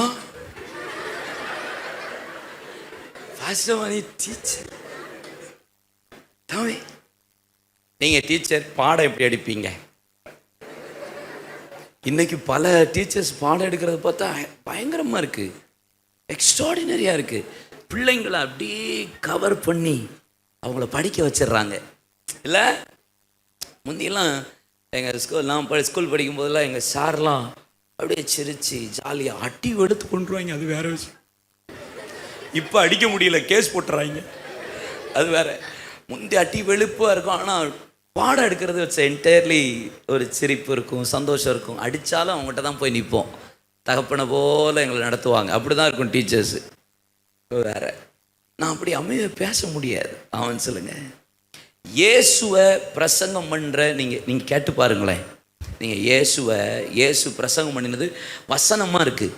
நீங்கள் அந்த இடத்துல நின்று இயேசு எப்படி பேசியிருப்பார், அந்த இதெல்லாம் நீங்கள் இமேஜின் பண்ணி பாருங்க. இந்த இடத்துல அவர் எப்படி பேசியிருப்பார் யோசிச்சு பாருங்க. சகை மேலே நின்று எப்படி காட்டத்தி மரத்தில் 4 அடி குள்றை மேலே நிற்கிற அப்படி ஒரு ஆயக்காரன் தலைவர், tax collector, well sophisticated life, பஞ்சாயத்து உள்ள ஆள், பரிதானம் வாங்கின ஆள், அதிகமாக டாக்ஸ் வாங்கின ஆள். லேவியராகம் 21ஆம் அதிகாரத்தில் பரிசுத்த ஸ்தலத்துக்குள்ள கூணனாவது குள்ளனாவது ஒற்றை குளிர்ந்தவனாவது வரக்கூடலாக உள்ளே புகழாகாதுன்னு இருக்கு. ஆனால் இங்கே ஒரு குள்ளன் எங்கே இருக்காரு? பரிசுத்த ஸ்தலத்துக்குள்ள குள்ளன் வரக்கூடாது, ஆனால் பரிசுத்த ஸ்தலமே குள்ளனை தேடி வருது. இது நல்லா இருக்குல்ல ஃபஸ்ட்டு? பரிசுத்த ஸ்தலத்துக்குள்ள குள்ளம் போகக்கூடாது. No problem, I am ready to come. ஆமென். இங்கே பாருங்க, நீ அவர் மேலே இருக்கிறாரு. இப்போ மேலே இருக்காரு சகையு, இயேசு வரார். ஐயோ கிழவா, நான் வீட்டு போகிறேன் இப்படி சொல்லியிருப்பாரா? எப்படி சொல்லியிருப்பாரு? வந்து ஒரு சிரிச்சிருப்பார். ஏன்னா அவன் அவ்வளோ பெரிய ஆஃபீஸர். சிரிச்சிட்டு என்னை எவ்வளோ நேசிக்கிறான்ல பாருங்கண்ணே, என்ன பார்க்கணும்னு இந்த பய சூப்பரா, வா வா வா தங்கம், செல்ல கிளி, என் கண்ணுக்குட்டி.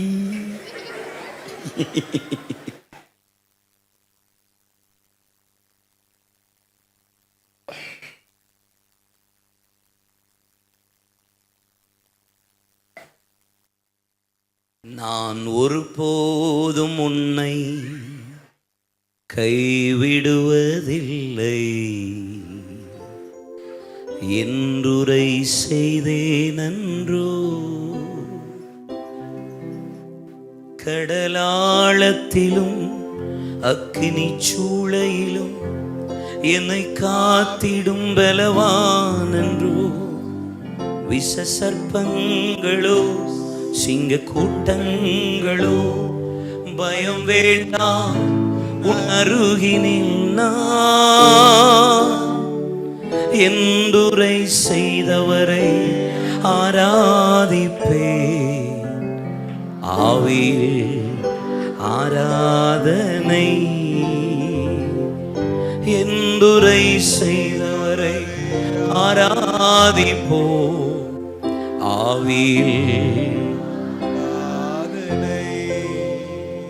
நான் ஒருபோதும் உன்னை கைவிடுவதில்லை என்றுரை செய்தே அன்றோ.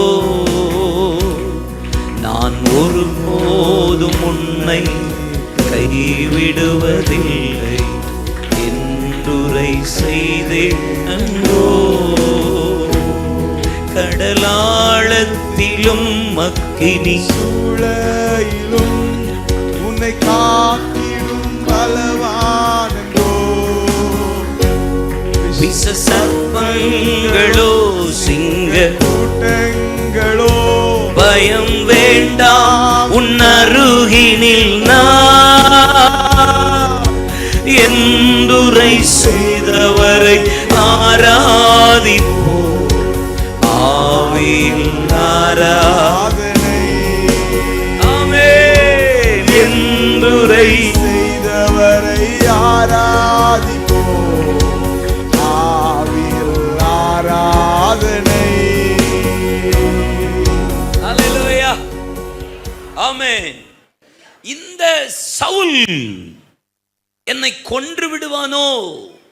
என்ன முன்பாக ராப்போஜனம் அல்ல, ராஜபோஜனம் முன்பாக இருக்கிறது.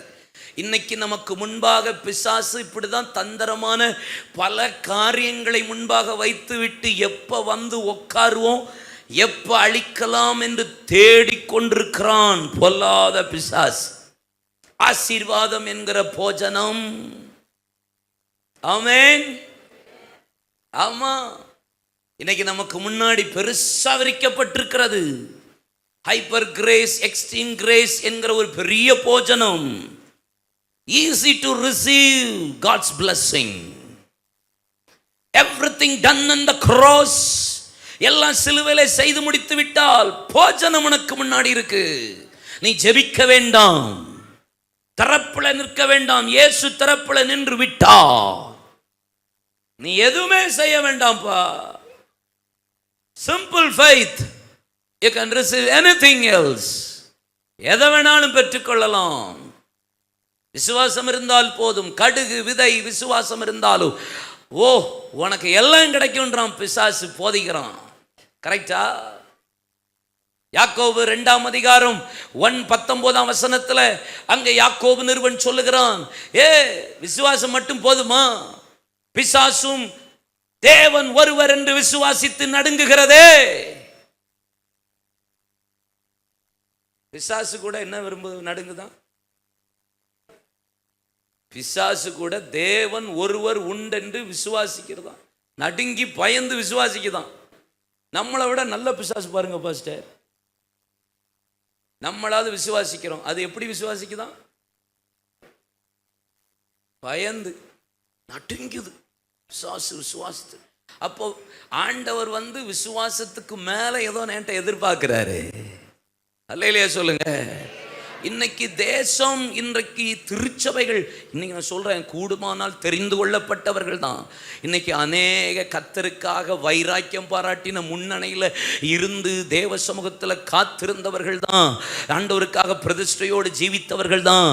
இன்னைக்கு அநேக முன்பாக பிசாசு உரித்த, சவுல் போன்ற பொல்லாத ஆவி விரித்த இந்த போஜனத்தில் சிக்கி. ஆமென், அல்லேலூயா. கவனமா இருங்க. ஈஸியா விரிச்சு வீசியா தூக்கிட்டு போயிடுறான். நான் இல்ல பிரதர் அப்படி சொன்ன ஆள்லாம் போயிட்டாங்க பிரதர். சாலமோன் பயங்கரமாய் பலி செலுத்தினான், பயங்கரமா கர்த்தரை ஆராதித்தான், பயங்கரமா பலி செலுத்தி தூங்கிட்டான். பலி செலுத்தின இடத்துலயே தூங்கிட்டான். தரிசனம் வந்தது. கர்த்தர் கேட்கிறா, என்னப்பா வேணும்? ஞானம் தாங்க. இப்படி கேட்ட ஆளுங்க ஒரு காலம் பலி செலுத்தி பலி செலுத்தின இடத்திலே தூங்கி தரிசனத்தை பெற்று ஆண்டவருடைய வார்த்தையை பெற்று எனக்கு ஞானத்தை தாங்க, எங்க அப்பா அளித்த கிருபையினால அவரை நீ சிங்காசனத்துல ராஜாவாக்குனீங்க, எனக்கு கேளாத ஐஸ்வர்யம் இல்லப்பா, எனக்கு ஞானத்தை தாங்க, ஆண்டவர் கேளாத ஐஸ்வர்யத்தை கொடுத்தா. இப்பேற்பட்ட சாலமோன் நாட்கள் போன போது வேதம் என்ன சொல்லுகிறது? 1 ராஜாக்கள் 11ஆம் அதிகாரத்தில் ஆண்டவர் சாலமோனுக்கு 2 விசை தரிசனமாகியும் எச்சரித்த பின்பும் அவன் சோரம் போய் எகிப்தியரோடு, அம்மோனியரோடு, மோவாபியரோடு, அநேக பெண்களோடு விவாகம் பண்ணி விக்கிரகங்களுக்கும் அந்நிய பலிபீடங்களுக்கும் தூபம் காட்டி தேவனை துக்கப்படுத்தினோம். ஒரு காலத்துல பலிபீடத்துல பலி செலுத்தி தூங்கினவன் இன்னைக்கு நீ நல்லாதான் இருந்தப்பா. இன்னைக்கு நிக்கிறவன் விழாதபடிக்கு எச்சரிக்கையா இருக்க கடவன். ஆமென் சொல்லுங்க. நான் நிக்கிறேன், இல்ல விழாதபடி எச்சரிக்கையா இருங்க. எப்பா உங்க கிருபை என்ன தாங்கினா போதும், உங்க கிருபை என்ன தேற்றினா போதும், உங்க கிருபை என்ன பலப்படுத்தினா போதும். நான் நிற்கிறது நிர்மலமாக இருக்கிறதும் கர்த்தருடைய கிருபையே, அவருடைய இரக்கங்களுக்கு முடிவே இல்லை. பிரைஸ் காட், ஹல்லேலூயா. இன்னைக்கு நமக்கு முன்னாடி வைக்கப்பட்டிருக்கிற அந்த பொல்லாத போஜனம் நம்மளை சொக்க வைத்து, சொருக வைத்து, கண்ணைய மறக்க வைத்து, வசனத்தை காட்டுற மாதிரி காமிச்சு நம்மளை அழிக்கிறதுக்கு பிசாசு போராடி கொண்டிருக்கிறான். திருச்சபை எச்சரிக்கையா இருக்கட்டும், தேவஜனம் நாம் எச்சரிக்கையா இருப்போம். ஆனா தாவீது செய்த காரியம் என்ன? இந்த சவுல் அழிக்க வருகிறான் என்று சொன்ன உடனே என்னை நான் ஒளித்துக் கொள்ளுகிறேன் என்று சொல்லுகிறான். ஆமென். எங்கயா? அதே 20ஆம் அதிகாரம் 21 24 வசனத்தை வாசித்தால் தாவீது ஒளிந்திருக்கிறான். இன்றைக்கும் நேற்றும் இன்றைக்கும் ஏன்பா தாவீது உட்கார்ந்த இடம் காலியாவே இருக்கு என்று கேட்ட போது யோனத்தான் சொல்லுகிறான், ஓ தாவீது வெளியிலே ஒளிந்து கொண்டிருக்கிறான் என்பதாக. எங்கவா? வெளியில. இன்னைக்கும் நேத்தும் இன்னைக்கும் தாவீது இருந்த இடம் காலியாவே இருக்குன்னு சவுல் கேட்கிறான். எங்க போனான்? தாவீது சொல்றான், யோனத்தான் சொல்றான், யோனத்தான் தாவீது வெளியில போய் ஒளிந்து கொண்டிருக்கிறான். எதுக்கு? எங்க போயிருக்கிறான்? தன்னுடைய தமையன் வீட்டுக்கு போயிருக்கிறான். எதுக்கு போயிருக்கிறான்? பலி செலுத்த போயிருக்கிறான். எங்க போயிருக்கிறான்? பெத்லகேம் மட்டும் போயிருக்கிறான். எதுக்கு? மூத்த சகோதரன் கூப்பிட்டான். எதுக்கு? பலி செலுத்த. எங்க போனா? வெளியில. அப்ப இந்த பொல்லாத சத்ருவாகிய சவுல் நம்மை துரத்தும் போது, அழிக்க போராடும் போது, தேவஜனம் இந்த கடைசி காலத்தில் ஒளித்துக் கொள்ள வேண்டிய ஒரு இடம் உண்டாயிருக்குமானா வெளியில உங்களை ஒளித்துக் கொள்ளுங்க. எங்க? வெளியில. பக்கத்தில் பார்த்து சொல்லுங்க, வெளியில ஒளிஞ்சுக்கோங்க. கேட்கல கேட்கல, வெளியில ஒளித்துக் கொள்ளுங்கள். ஆமென். லூக்கா 2:8 வாசித்து பாருங்கள். வேதம் சொல்லுகிறது, அங்கே மேய்ப்பர்கள் ராக்காலங்களிலே வயல் வெளியிலே தங்கியிருந்து தங்கள் மந்தைகளை காத்து கொண்டிருந்த போது மேய்ப்பர்களுக்கு தேவதூதர்கள் தரிசனமாகி, இதோ உங்களுக்கு தாவீதின் ஊரிலே உங்களுக்கு ஒரு நற்செய்தி, இயேசு என்னும் இரட்சகர் பிறந்து இருக்கிறார், பயப்படாதிருங்கள் என்கிற ஒரு பெரிய செய்தி. அங்கே மேய்ப்பர்கள் வயல்வெளியிலே தங்கி ராக்காலங்களிலே மந்தையை மேய்த்துக் கொண்டிருந்த காத்து கொண்டிருந்த மேய்ப்பர்களுக்கு தரிசனமானது. மேய்ப்பர்களுக்கு தரிசனமான தேவதூதர்கள் இயேசு பிறந்த செய்தியை சொல்லுவார்களானா, வயல்வெளி சபையில எவர்கள் தங்கியிருந்து காத்துக்கொண்டு ஒளித்துக் கொண்டிருக்கிறார்களோ, இயேசு வருகிற செய்தியும் சபைக்குத்தான் வரும்.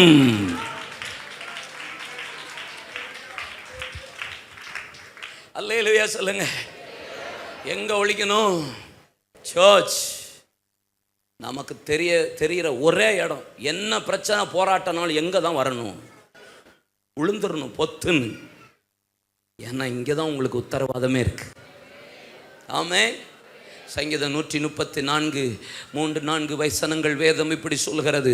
அங்கே எபிரேயர் 13:17 இப்படி சொல்கிறது, ராக்காலங்களிலே விழித்து நிற்கும் ஊழியக்காரனே, ராக்காலங்களிலே கைகளை உயர்த்தி நிற்கும் ஊழியக்காரனே, உங்கள் நடத்துகிறவர்கள் அவர்கள் மனம் கோணாதபடிக்கு, அவர்கள் வேதனைப்படாதபடிக்கு, உங்களை கஷ்டப்பட்டு நடத்தாதபடிக்கு, அவங்க சந்தோஷமாக இருக்கும்படி உங்களுக்காக ஒரு உத்தரவாதம் எடுக்கிறபடினால அவங்கள நீங்கள் எப்பவும் சந்தோஷமாக பார்த்துக்கோங்க. வயல்வெளியில் இருக்கிற மேய்ப்பன் ரொம்ப முக்கியம்.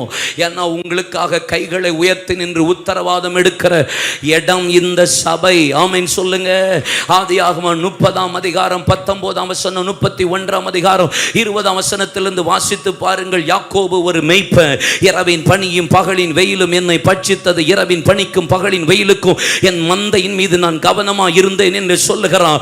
1 சாமுவேல் 17:44-45 சரி. அதற்கு முன்பாக சவுலிடத்தில் தாவீது சொல்லும்போது சொல்லுகிறான், ஒரு விசை கரடி வந்தது, ஒரு விசை சிங்கம் வந்தது, கரடியின் கைக்கும் சிங்கங்களின் கைக்கும் என் மந்தையை தப்புவித்து என் மந்தையில் இருக்கிற ஒரு ஆட்டை சிங்கம் பிடித்துக் கொண்டு போனது, நான் அதை தொடர்ந்து போய் என் வாயில் என் ஆட்டுக்குட்டியை தப்புவித்தேன், என் மந்தையை நான் தப்புவித்தேன் என்று சொல்லுகிறான். அல்லேலூயா சொல்லுவோம். யோவான் 10:1 வசனங்களை வாசித்து பாருங்கள். ஒரு நல்ல மேய்ப்பனை குறித்து அவரை சொல்லுகிறார். நல்ல மேய்ப்பன் நல்ல வாசலாய் காக்கிறவனாயிருப்பான். அந்த நல்ல மேய்ப்பன் தன் ஆடுகளுக்காக ஜீவனை கொடுப்பான். அந்த ஜீவன் பரிபூரணப்படும்படி அந்த மேய்ப்பன் சபையில காத்திருந்து உத்தரவாதம் எடுப்பான். இந்த உலகத்தின் பொல்லாத காரியங்களுக்கு நீங்கள் விலகி தப்புவித்துக் கொள்ள வேண்டுமானா சபையில ஒளிந்துகோ. ஆமென் சொல்லுங்க. ஹல்லேலூயா. சபையில் ஒளிந்து கொள்ளுங்கள். எங்க சவுல் வருவான், எப்பனாலும் விரட்டிக்கிட்டு தான் இருப்பான். சீக்கிரமா முடிவு உண்டு. ஆனா அதுக்கு முன்னாடி நீங்க இருக்க வேண்டிய இடம் சர்ச். டைம் கிடைக்கும் போதெல்லாம் வந்துருங்க. என்ன டைம் கிடைக்கும் போதெல்லாம் எங்க வந்துடணும்?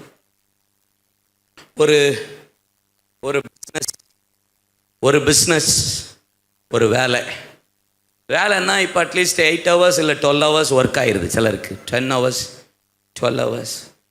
ஒரு சம்பாத்தியம் ஒரு மாதம் சம்பளம் வாங்குறதுக்கு ஒரு வேலை பார்க்குற இடத்துக்கு 8 மணி நேரத்துலேருந்து 12 மணி நேரம் வேலை பார்க்குறோம். ஆமாம் ரைட்?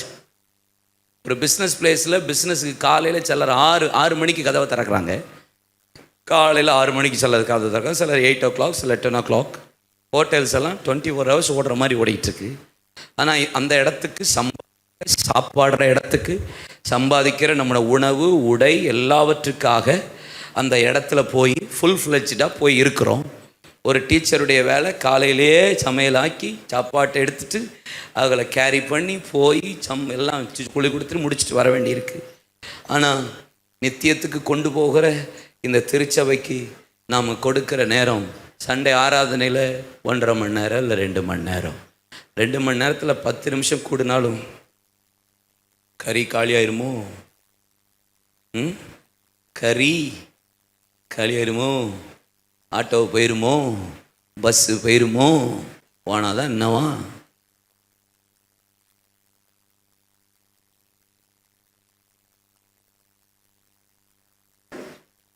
சர்ச்சுக்கு நம்ம வர்றதும் சீக்கிரம் வந்துடுவீங்கள? நீங்கள் வந்துடுவீங்க, எனக்கு தெரியும். நாளை கழிச்சு வந்துடுவீங்களாப்பா? ஆமாம். 7 மணியாப்பா?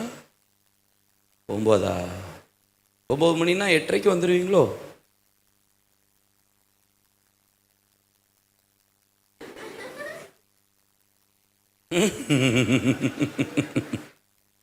அவர் மட்டும் நான் ஒருபோதும் உன்னை கைவிடுவதில்லை, அவர் மட்டும் சொல்லணும். நீங்கள் நாங்கள் ஒருபோதும் சபைக்கு சீக்கிரம் வருவதில்லை என்றுரை செய்தேன் என்றோ. ஓ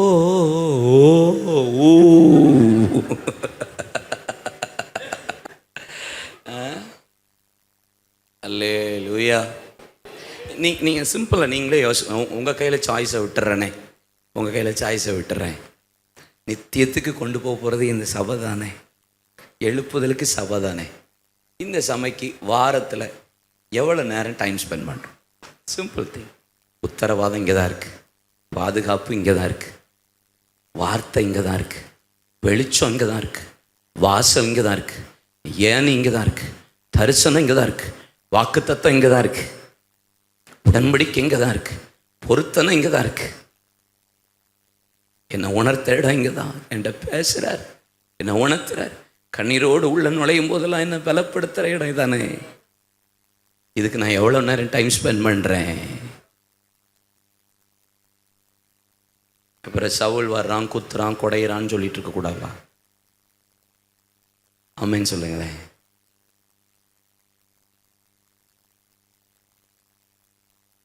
அல்லேலூயா. நம்மளை சரி, நம்ம ஏதாவது ஒரு சின்ன எரரோ, ஏதோ தவறோ, ஏதோ சின்ன பாவமோ, தேவனுக்கு பிரியமில்லாத செஞ்சுட்டு சர்ச்சுக்குள்ளே வந்த உடனே டக்குன்னு பேசிடுவார். பார்த்துருக்கீங்களா? சர்ச்சுக்குள்ளே வந்தோடனே நம்ம சர்ச் அப்படின்ற உரிமையோடு உள்ள வருவ தேவ பிள்ளைகளோட நான் சொல்கிறேன், டக்குன்னு கர்த்தர் பேசுவார். போன வாரம் நான் ஒரு பிரசங்கம் பண்ணேன், நீ சாவதில்லைன்னு. இஸ்ரவேலின் பரிசுத்தர் உன்னை பார்த்து சொல்லுகிறார், நீ சாவதில்லை அப்படின்னு. இப்படி தான் பிரசங்கவே பண்ணேன். ஏன் இப்படி பேசுனேன்னு எனக்கும் தெரியாது, ஆனால் பிரசங்கம் பண்ணி முடிச்சிட்டேன். இந்த ஞாயிற்றுக்கிழமை வரும் அந்த பிரசங்கம். நான் லைவ் போடுறது கிடையாது, ஃபஸ்ட்டு லைவ் போட்டு வேற எவன் பார்த்து பிரியாவே உங்கள்கிட்ட பேச முடியலையா? எதுக்கு லைவ்? அல்லேலூயா. இருந்தாலும் நீங்கள் போடுங்க பாஸ்டர். அல்லேலூயா. அவன் அன்னைக்கு சொன்ன ஒரு வார்த்தை, நம்ம சர்ச்சில் 5 பிள்ளைகள் இன்னைக்கோட வந்துட்டு சாவணும்னு போயிருக்காங்க. 5 பேர் இன்னைக்கே வந்துட்டு நம்ம வாழ்க்கையை முடிச்சுக்கலான்னு பிளான் பண்ணி வந்திருக்காங்க சர்ச்சுக்கு. அதில் ஒரு ஆள் பாஸ்டர் ஒரு சின்ன பேப்பரில் ஒரு காணிக்கை, எப்படி தங்க காணிக்கை, தங்க நாணய காணிக்கையை உள்ளே வச்சு உள்ளே போட்டுட்டு அந்த பேப்பர் எடுத்து பார்க்குறோம், டுடே மை டெத் டே அப்படின்னு போட்டு எழுதி வச்சுட்டு போயிருக்கு. எவ்வளோ சேட்டையை பாருங்க. ஜெபம் பண்ணி சாவெல்லாம் ஒன்றும் நடக்கலை. என்ன கர்த்தரில் இடைபடுறாரு. சபையில் ஒருவனும் சாவது இல்லை. ஆமென் சொல்லுங்க. நான் ரட்சிக்கப்படுறதுக்கு முன்னாடி ஆண்டவர் அறியாத காலத்தில் இயேசுக்கு எனக்கும் சம்மந்தம் இல்லை, ஒரு துன்மார்க்கமான ஒரு வாழ்க்கை. ஆனால் ரொம்ப நல்ல பையன் பாருங்க. நான்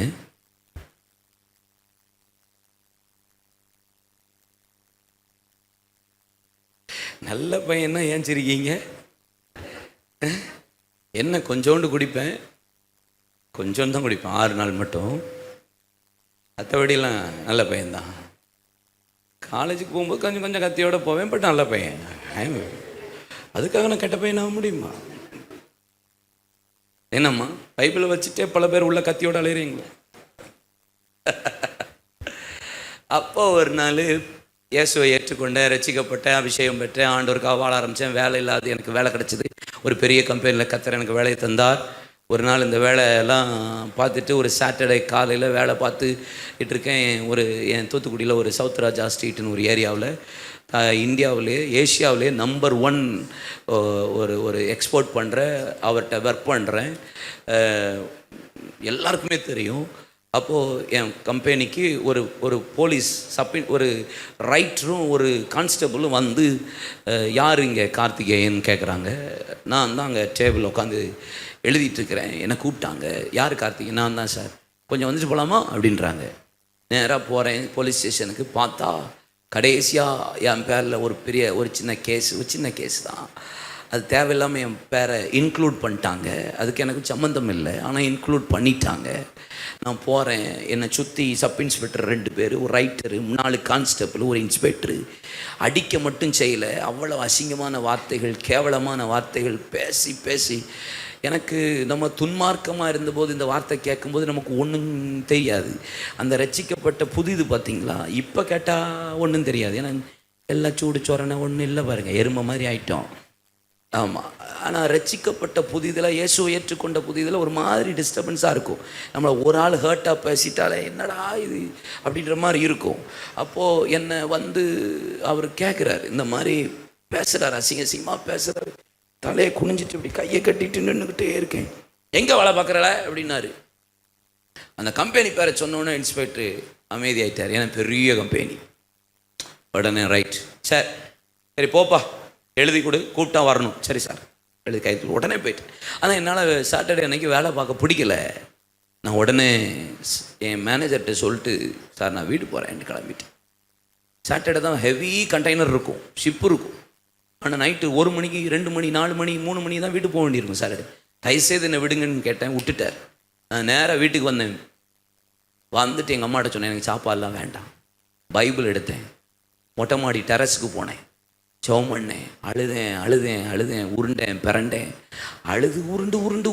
உருண்டு அழுது. என்னால் எவ்வளோ அழ முடியுமோ அழுது கண்ணீரை வத்திட்ட போ. 10 மணி 1 மணி 2 மணி ஆச்சு. ஏர்லி மார்னிங் 3:30 சோர்ந்து போய் ஒரு பாட்டு, ஒரு சத்தம், ஒரு வசனம், ஏதாவது என்கிட்ட பேசுவார், ஏதாவது என்னை தேற்றுவார். சுத்தமாக ஒன்றும் இல்லை. என்ன ஆண்டவரேன்னு வெறுமை என்னை போட்டு போராடுது. 3:30 மணிக்கு துக்கத்திலே தூங்கிட்டேன். காலையில் 7:45 எங்கள் சர்ச். 7:45 என் சர்ச்சில் 7:15 7:20 சர்ச்சில் உள்ளே உட்காந்துருப்பேன். வாயில் முட்டலில் போட்டு நின்று ஜெபம் பண்ணிகிட்டு இருப்போம். அப்படி தான் இருக்கும். எங்கள் பாஸ்டர் ஒரு பாட்டு தான் பாடுவார். ஒரு பாட்டு பாடிட்டு அபிஷேகத்தில் நிரப்புவார். அப்படியே 40 நிமிஷம் ஃபயர் ஆகிட்டே இருக்கும். அவர் அப்புறம் மைக்கம் பிடிச்சா தான் அபிஷேகம் அப்படி நிற்கும். அந்த மாதிரி தான் போகும் சர்ச். அந்த நேரத்தில் சர்ச்சுக்கு போக பிடிக்கலை. 7:45 8:45 நான் சர்ச்சுக்கு போகிறேன். போகணுமேனு வெறுப்போட போகிறேன். போய் வண்டியை நிப்பாட்டிட்டு பைபிளை எடுத்துட்டு என் சர்ச்சு வாசல் அப்படி உள்ளே வந்து காடை தான் வச்சேன். எங்கள் பாஸ்டர் ஆராதனைக்கு அப்புறம் பாட்டே பாட மாட்டார். எங்கள் பாஸ்டர் ஆராதனைக்கு அப்புறம் ஒரு நேரமும் பாட்டு பாட மாட்டார். எப்பயாவது பிரசங்கத்தில் பாடுவார். ஆனால் ஆராதனை முடிஞ்சிருச்சுன்னா ஜபந்தான் நடத்துவார், பாட மாட்டார். ஆனால் உள்ள நுழையிறேன். என் பாஸ்டர் என்ன நினைச்சாரோ, ஆவியானவர் என்ன நினைச்சாரோ தெரியல, எனக்காக என் ஆலயமாகிய அந்த வயல்வெளியில் போய் காலை தான் வச்சேன். துன்ப பெருக்கிலே சோர்ந்தே விடாதே, அன்பர் அறியாமல் வந்திடாதே, கண் விழி போனா காத்திடுவே என்றனரே. சுற்றிலும் சத்துரு சூழ்ந்தேடினும் வியாகுளம் உன்னை விரட்டிடினும் ஏங்கிடாதே நீ நேசரதில் தோன்றுவாரே. அந்த வார்த்தை என்கிட்டயே ஆண்டவர் பேசுற மாதிரி இருந்தது. முழங்கால் போட்டேன், என்ன நிரப்புனாரு பாருங்க. என் வயல்வெளி என்னை அன்றைக்கு புதிய மனிதனாய் பலன் கொள்ள வைத்தது. ஏன் இங்கே வரணும்? ஏன் சபைக்குள்ள வரணும்? ஏன் ஒரு நாள் மட்டும் வந்தா போதாது, உங்களுக்கு நேரம் கிடைக்கும் போதெல்லாம் வயல்வெளியில வந்து தங்கிருங்க. பாஷா 9:35 முடிச்சிட்டா, எனக்கு முடிக்க பிடிக்கல, ஆனா முடிக்கணும்னு தோத்துறோம். ஏன்னா நான் இன்னும் பிரசங்கமே ஆரம்பிக்கல, அதான் மேட்ரு. நீங்க மற்ற இடத்துக்கு எவ்வளவு லேட்டானாலும் உட்காந்துருப்பீங்க, சர்ச்சில் மட்டும் சீக்கிரம் உடனே உங்களை பாஸ்போர்ட் ஆஃபீஸில் காலையிலேருந்து சாயந்தரம் வரை இருப்பீங்க. ஏர்போர்ட்டில் ஃப்ளைட்டு கேன்சல் ஆகிட்டுனா உட்காந்து இன்னொரு டிக்கெட் வாங்கிட்டு உட்காருவீங்க. உங்கள் பிள்ளைக்கு எல்கேஜி சீட்டுக்கு 5 மணிலேருந்து உட்காருவீங்க. ஆமின்னு சொல்ல மாட்டீங்களே? நீட்டுக்கு வேற எங்கேயோ கொண்டு போய் சேர்ப்பீங்க. அது MBBS படிக்க சேர்க்கறதுக்கு தெருவா ரோடா ஊர் ஊரா ஸ்டேட் அலைவீங்க. ஆனால் சர்ச்சில் மட்டும் உங்களுக்கு கரெக்ட் டைம் முடிக்கணும். இப்போ சொல்லுங்க, எப்போ முடிக்கணும்?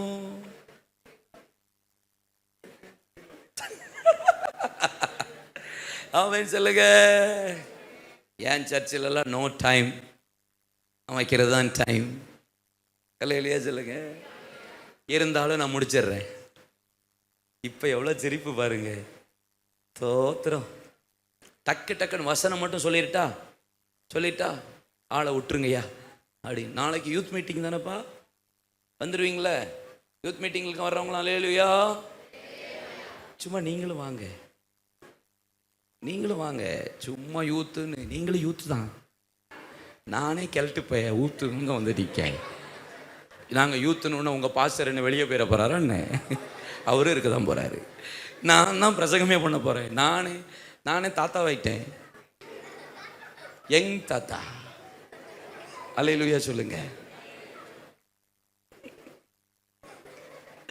சார். தோத்திரம். ஆமென் சொல்லுங்க. டக்குன்னு பாயிண்ட் மட்டும் சொல்லி முடிச்சிருட்டா ஓகேவா? 1 ராஜாக்கள் 17ஆம் அதிகாரம் 4, 5, 6 வசனத்தில் கேரியத்தில் போய் ஒளித்துக்கொள். சொல்லுங்க, கேரியத்தில் போய் ஒளித்துக்கொள் சொல்லிடுங்க. பாயிண்ட் மட்டும்தான் சொல்ல போகிறேன். நீங்கள் போய் டெஃபினேஷனை எழுதிக்கோங்க. கேரித்துன்னா வெட்டுன்னு அர்த்தம். சொல்லுங்க, வெட்டு. அங்கே போய் ஒளித்துக்கொள். ஆகாப்புக்கு உன்னை ஒளித்துக்கொள். முதல்ல சவுலுக்கு ஒளித்துக்கோ, ஆகாப்புக்கு ஒளித்துக்கோ, கேரித்தில் போய் ஒளித்துக்கோ. வெட்டு அப்படின்னா என்ன? வெட்ட வேண்டியதை வெட்டிட வேண்டியதுதான். ஆமென் சொல்லுங்க. 2 நாளாகமத்தின் புஸ்தகத்தில் 15ஆம் அதிகாரத்தில் 1 ராஜாக்களின் புஸ்தகம் 15ஆம் அதிகாரத்தில் ஆசாவை குறித்து போடப்பட்டிருக்குல்ல? போடலையோ? ஆசாவுடைய தாய் யாரு? மாகாலா.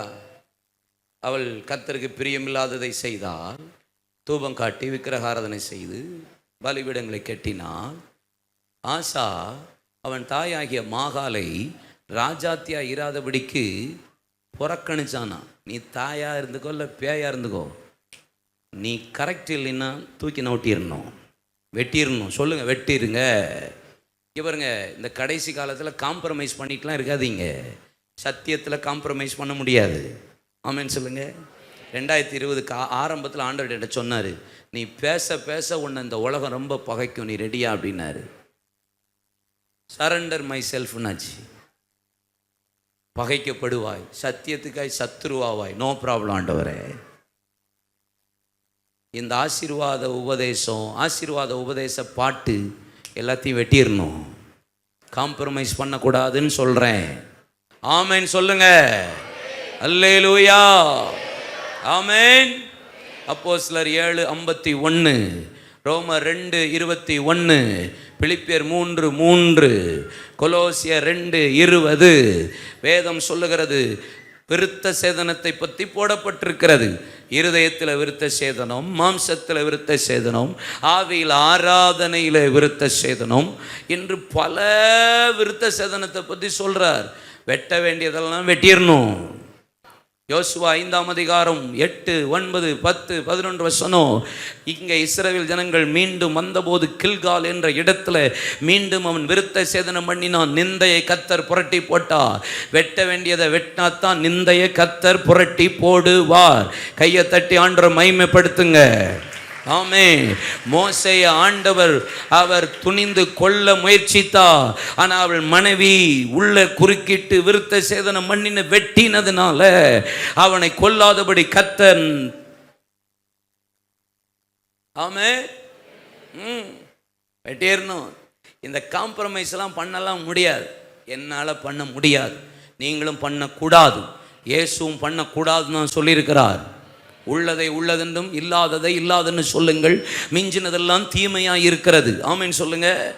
ஆமாம், உள்ளதா பேசுவோம், சத்தியத்தை சத்தியமா பேசுவோம். காம்ப்ரமைஸ் பண்ணாதீங்க, வெட்டி தூர எரிந்துருங்க. ஆமென். வெளியில ஒளித்துக் கொள்ளுங்கள், கேரித்தில் ஒளித்துக் கொள்ளுங்கள். எங்க ஒளித்துக் கொள்ளணும்? கேரித்தில் போய் ஒளித்துக் கொள்ளணும். ஆமென். அதே 1 சாமுவேல் 26ஆம் அதிகாரத்தில் நீங்கள் வாசித்தீங்கன்னா, ஆக்கிலா மேட்டில் நீ போய் தாவீது ஒளித்து கொண்டான் என்று இருக்கிறது. ஆக்கிலா மேட்டில் எசிமோனுக்கு எதிரே இருக்கிற ஆக்கிலா மேட்டில் தாவீது ஒளித்து கொண்டிருந்தான். எசிமோனுக்கு எதிரே இருக்கிற ஆக்கிலா மேட் அப்படின்னா, எசிமோன் என்றால் பாலான இடம் என்று அர்த்தம், ஆக்கிலா என்றால் இருள் என்று அர்த்தம்.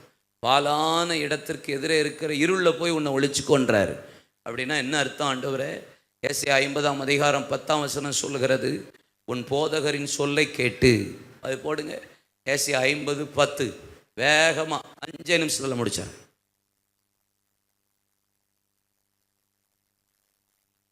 உங்களில் எவன் கர்த்தருக்கு பயந்து அவருடைய தாசனின் சொல்லை கேட்டு தனக்கு வெளிச்சம் இல்லாததினாலே இருட்டிலே நடக்கிறானோ, அவன் கர்த்தருடைய நாமத்தை நம்பி தன் தேவனையே சார்ந்து கொள்ள கடவன் என்று போடப்பட்டிருக்கிறது. என்ன அர்த்தம் இது? ஒரு தேவ மனிதன் சொல்கிற வார்த்தையை கேட்டு இருளில் நடக்கிறது போல இருந்தால் கர்த்தரே நம்பி அதை சார்ந்திருத்து கொள்ள கடவன், அப்பொழுது நீ தப்புவிக்கப்படுவாய். ஒளிந்து கொள்ள வேண்டிய இடம். இங்கே அமத்சியா என்கிற ஒரு ராஜா இஸ்ரவேல் ஜனங்களை கூட்டிக் கொண்டு அவன் 100 தாலந்து வெள்ளி நிமித்தம் காலாட்களை 1,00,000 காலாட்களை படை வீரரை கூட்டிட்டு யுத்தம் பண்ண புறப்பட்டு போகிறான். ஒரு தீர்க்கதரிசி உள்ளே குறிப்பிட்டு சொல்கிறான், எப்பா யுத்தத்துக்கு போவாத, போனால் நீ தோற்று போயிடுவ, கர்த்தர் உன் கூட இல்லை, கவனமாக இருன்னு சொல்லி ஆண்டவர் அவனை அனுப்பி விடுறாரு. ஆனால் அவன் சொல்கிறான், 100 தாலந்து வெள்ளிக்கு நான் என்ன செய்வேன்? இது நஷ்டமாகுதே. நஷ்டமானாலும் பரவாயில்ல, நீ கர்த்தரை நம்பி நீ அவரை சார்ந்திருந்தா கர்த்தர் உனக்கு ஜெயம் கொடுப்பா. சில காரியம் நஷ்டமானாலும் ஆண்டவருடைய வார்த்தைக்கு செவி சாய்த்து நீங்கள் அவரை சார்ந்து கொண்டிருப்பீர்களானால் உங்களுக்கு கர்த்தர் ஜெயத்தை தருவா. ஒளித்து கொள்ளுங்க, கர்த்தர் உங்களை பாதுகாப்பா. சத்துருவின் வல்லமைகளுக்கு உங்களை விலக்கி பாதுகாப்பா. எழும்பி நில்லுங்க, எழும்பி நில்லுங்க, எழும்பி நில்லுங்க. ஏசாயா தீர்க்கதரிசன புஸ்தகம் 2ஆம் அதிகாரம் சொல்லுகிறது, கடைசி 10-20 வசனத்தில் வாசித்தா, நீ உன் அறையிலே போய் ஒளித்துக்கொள் என்று சொல்லப்பட்டிருக்கிறது. ஆமென். அத்தாலியாளுக்கு மறைந்து நீ பள்ளி அறையிலே ஒளித்துக்கொள் என்று சொல்லப்பட்டிருக்கிறது. அத்தாலியால் என்று சொன்னால் அழுத்தம் என்று அர்த்தம். உங்களை ப்ரெஷர் பண்ணுதா? உலகம், பிசாசு, தேவைகள் எதெல்லாம் ப்ரெஷர் பண்ணுது? பெனினால் அன்னாலை ப்ரெஷர் பண்ணினா, ஆனால் அவள் தேவ சமூகத்தில் போய் ஒளித்து கொண்டா, கர்த்தர் அவளுக்கு பிள்ளையை கொடுத்தா. உங்களுக்கு ப்ரெஷர் வரும்போது ஒளித்து கொள்ள வேண்டிய இடம் தேவனுடைய ஆலயம். நீங்க அறைக்குள்ள போய் உங்களை ஒளித்துக் கொள்ளுங்க. நீங்கள் பள்ளி அறையில ஒளித்துக் கொள்ளுங்க. தேவ சமூகத்தில் உங்களை ஒளித்துக் கொள்ளுங்க. தேவ பாதத்தில் விழுந்து கிடங்க. அல்லேலூயா. ஒரு சாட்சியை சொல்றேன். William Dumas. சொல்லுங்க, வில்லியம் டுமாஸ். இந்த தேவ மனிதர் வெறும் 4 அடி உயரம் உள்ள ஒரு கருப்பு இனத்தை சேர்ந்தவர். வாலிபனாக இருந்தபோது ஒரு மெத்தடிஸ்ட் சர்ச்சில் உட்கார்ந்துட்டு இருக்கும்போது அபிஷேகத்தை பெற்றார். ஆண்டவருடைய ஆவியானவரை நிரப்பப்பட்ட உடனே நேராக பாஸ்டர்கிட்ட போய் எனக்கு ஊழியம் தாங்க, கர்த்தருடைய ஊழியத்தை நான் செய்ய விரும்புகிறேன்னு சொன்னபோது, வெயிட், இப்போதான் அபிஷேகம் பெற்ற, வெயிட் அப்படின்னாங்க. வில்லியம் டுமாஸால் இருக்க முடியல. 1 நாள் 2 நாள் 1 வாரம் ஆச்சு, அவரால் இருக்க முடியல. அதுக்கப்புறம் எனக்கு ஊழியந்தாங்கன்னு கேட்ட உடனே அந்த ஆலயத்துக்கு பக்கத்தில் ஒரு தண்ணி நதி ஓடும். அந்த பெரிய ஒரு மலை உண்டு. அந்த மலை கொஞ்சம் பள்ளத்தாக்கு நிறைந்த மலை. அந்த மலையில் போய் போய் இரு, உனக்கு ஊழியம் கிடக்குன்னு சும்மா யதார்த்தமாக கோபத்தில் சொன்னார் அந்த ஊழியர். இதை விசுவாசமாக எடுத்துக்கொண்ட வில்லியம் டுமாஸ் நேராக அந்த மலைக்கு போனார். அந்த மலையில் இருக்கிற தண்ணி பக்கத்தில் போய் அந்த குகைக்குள்ளே போய் உளுந்து உட்காந்து 21 நாள் உபவாசம் பண்ண ஆரம்பித்தார். அன்னைக்கு செப்டம்பர் மாதம் உட்காந்து தேவ சமூகத்தில் உபவாசம் பண்ணி புசியாமல் கிடந்தார். அந்த ஆற்று தண்ணீரை மட்டும் குடிச்சு குடிச்சு குடிச்சு குடிச்சு உள்ளே போய் ஒளிஞ்சு கிடந்தார். உள்ளே போய் அந்த குகைக்குள்ளே கிடந்தார். ஆண்டவரே ஆண்டவரே எனக்கு ஊழியம் தாங்க, ஊழியம் தாங்க. 21வது நாள் இயேசு அவருக்கு பிரத்யட்சமாய் தரிசனமானா, Thomas now you can go, இப்போ போப்பா, உனக்கு உன் ஊழியர் ஊழியம் தருவார்னு சொல்லி உடனே நேராக விரண்டி வந்தார். நேராக சர்ச்சுக்கு வந்து பாஸ்டர்கிட்ட கேட்டார், ஊழியம் தாங்க. இயேசு உங்கள்கிட்ட கேட்க சொன்னார், ஊழியம் தாங்க. என்னடா இவன் இயேசு கேட்டார். கடைசியில் அங்கே இருக்கிற மூப்பர் எல்லாரும் சேர்ந்து காட்டுக்குள்ளே ஒரு சர்ச்சு உடஞ்சு கிடக்கு, 5 பேர் விசுவாசி அங்கே அனுப்புங்க, ஓடி போயிடுவான்னு சொன்னாங்க. உடனே அந்த தேவ மனிதர் வில்லியம் டுமாஸ் அழைத்து அந்த காட்டு பகுதியில் இருக்கிற அந்த உடைந்து கிடந்த சபைக்கு போய் அனுப்பிவிட்டார். உள்ளே போனார். அந்த காட்டுக்குள்ளே இருந்த 5 விசுவாசிகளோடு புறப்பட்டு போனார். அங்கே போய் நாளானது. வில்லியம் டுமாஸை பற்றின ஒரு செய்தியும் பாஸ்டர்ஸ்க்கு வரவே இல்லை. நாளானது. 1 வருஷம் கழித்து ஒரு செய்தி வருகிறது. 1300 விசுவாசிகளோடு திருச்சபை கட்டப்பட்டு எழுப்பப்பட்டிருக்கிறது என்பதாக. என்ன நடக்குதுன்னு கேள்விப்பட்டா வில்லியம் டுமாஸ் அங்கே கிரியை செய்த ஆண்டவர் வில்லியம் டுமாஸை கொண்டு அற்புத அடையாளங்களை செய்ய ஆரம்பித்தார். வல்லமையான கிரியைகள் வெளிப்பட்டது. மரித்தோர் உயிரோடு எழும்பினார்கள். கண் தெரியாதவர்கள் பார்வை அடைந்தார்கள். முடவர்கள் துள்ளி குதித்தார்கள். வில்லியம் டுமாஸுடைய ஃப்ரெண்டு, அவருடைய மகள் ஒரு நாள் மூளைச்சலவை உண்டாகி கோமா ஸ்டேஜுக்கு போனார். அவன் நண்பர் கூப்பிட்டார், வில்லியம் டுமாஸ் என் மகளை சுகப்படுத்தவான்னு சொன்னபோது நேராக புறப்பட்டு போய் அவள் பெயர் லில்லின்னு ஜெபம் பண்ணினார். ஒரு அசைவும் இல்லை. நான் கிளம்பி வாரேன்னு சொல்லிட்டு திரும்பி வந்துட்டார் வில்லியம் டுமாஸ். வருஷம் செப்டம்பர் மாதம் 21 நாள் அந்த மலையில போய் தன்னை ஒளித்துக் கொள்ளுவார். அவர் ஒளித்துக் கொண்டதற்கு பின்பாக 21 நாள் முடிஞ்சு திரும்பி வந்தா வீட்டுக்குள்ள போகல, வாசல்லே நின்னுட்டு Lily, my daughter Lily, get up in the Jesus name நாரு. லில்லி எழும்பி உட்கார்ந்து நடந்து குதித்து நேரா வில்லியம் டுமாஸ்ட ஓடி போனா. ஒளிந்திருந்து வந்தா. அவர் மரிக்கிறதற்கு முன்பாக வரைக்கும் 21 நாள் செப்டம்பர் மாசம் அங்க போய் ஒளிந்து கொள்ளுவா. அற்புத அடையாளங்கள் பயங்கரமாய் நடந்தது. அவர் எழுதின ஒரு புத்தகத்தின் பெயர் என்ன தெரியுமா? Take thy glory O Lord, எல்லா மகிமையும் உமக்கு என்று சொல்லுவார். அவர் எப்பெல்லாம் அற்புதம் நடந்ததோ, எப்பெல்லாம் விடுதலை வெளிப்பட்டதோ, எப்பெல்லாம் மரித்தவர் உயிரோடு எழும்பினாரோ 2 கையை வானத்துக்கு நேரா உயர்த்தி சொல்வார், Take thy glory O Lord, எல்லா மகிமையும் உமக்கு. இந்த இரவு எத்தனை பேர் ஒளிந்து கொள்ள போறீங்க? எத்தனை பேர் சபைக்குள்ள, எத்தனை பேர் உங்கள் அறைக்குள்ள, உங்க ஜெப வாழ்க்கையில ஒளிந்து கொள்ளுகிற நேரம் வந்திருக்கிறது. எந்த சவுலின் வல்லமையும், எந்த அத்தாலியாலின் வல்லமையும், எந்த ஆகாப்பின் வல்லமையும், எந்த சர்பத்தின் வல்லமையும் இனி கிரியை செய்யக்கூடாதபடிக்கு ஹல்லேலூயா. நான் ஒளிந்து கொள்ளுகிறேன். எனக்கு அந்த கிருபை வரட்டும். இந்த முதல் நாள் கன்வென்ஷன்ல எனக்கு அந்த கிருபை எங்கள் திருச்சபையில தருவீராக. கையை தட்டுங்க.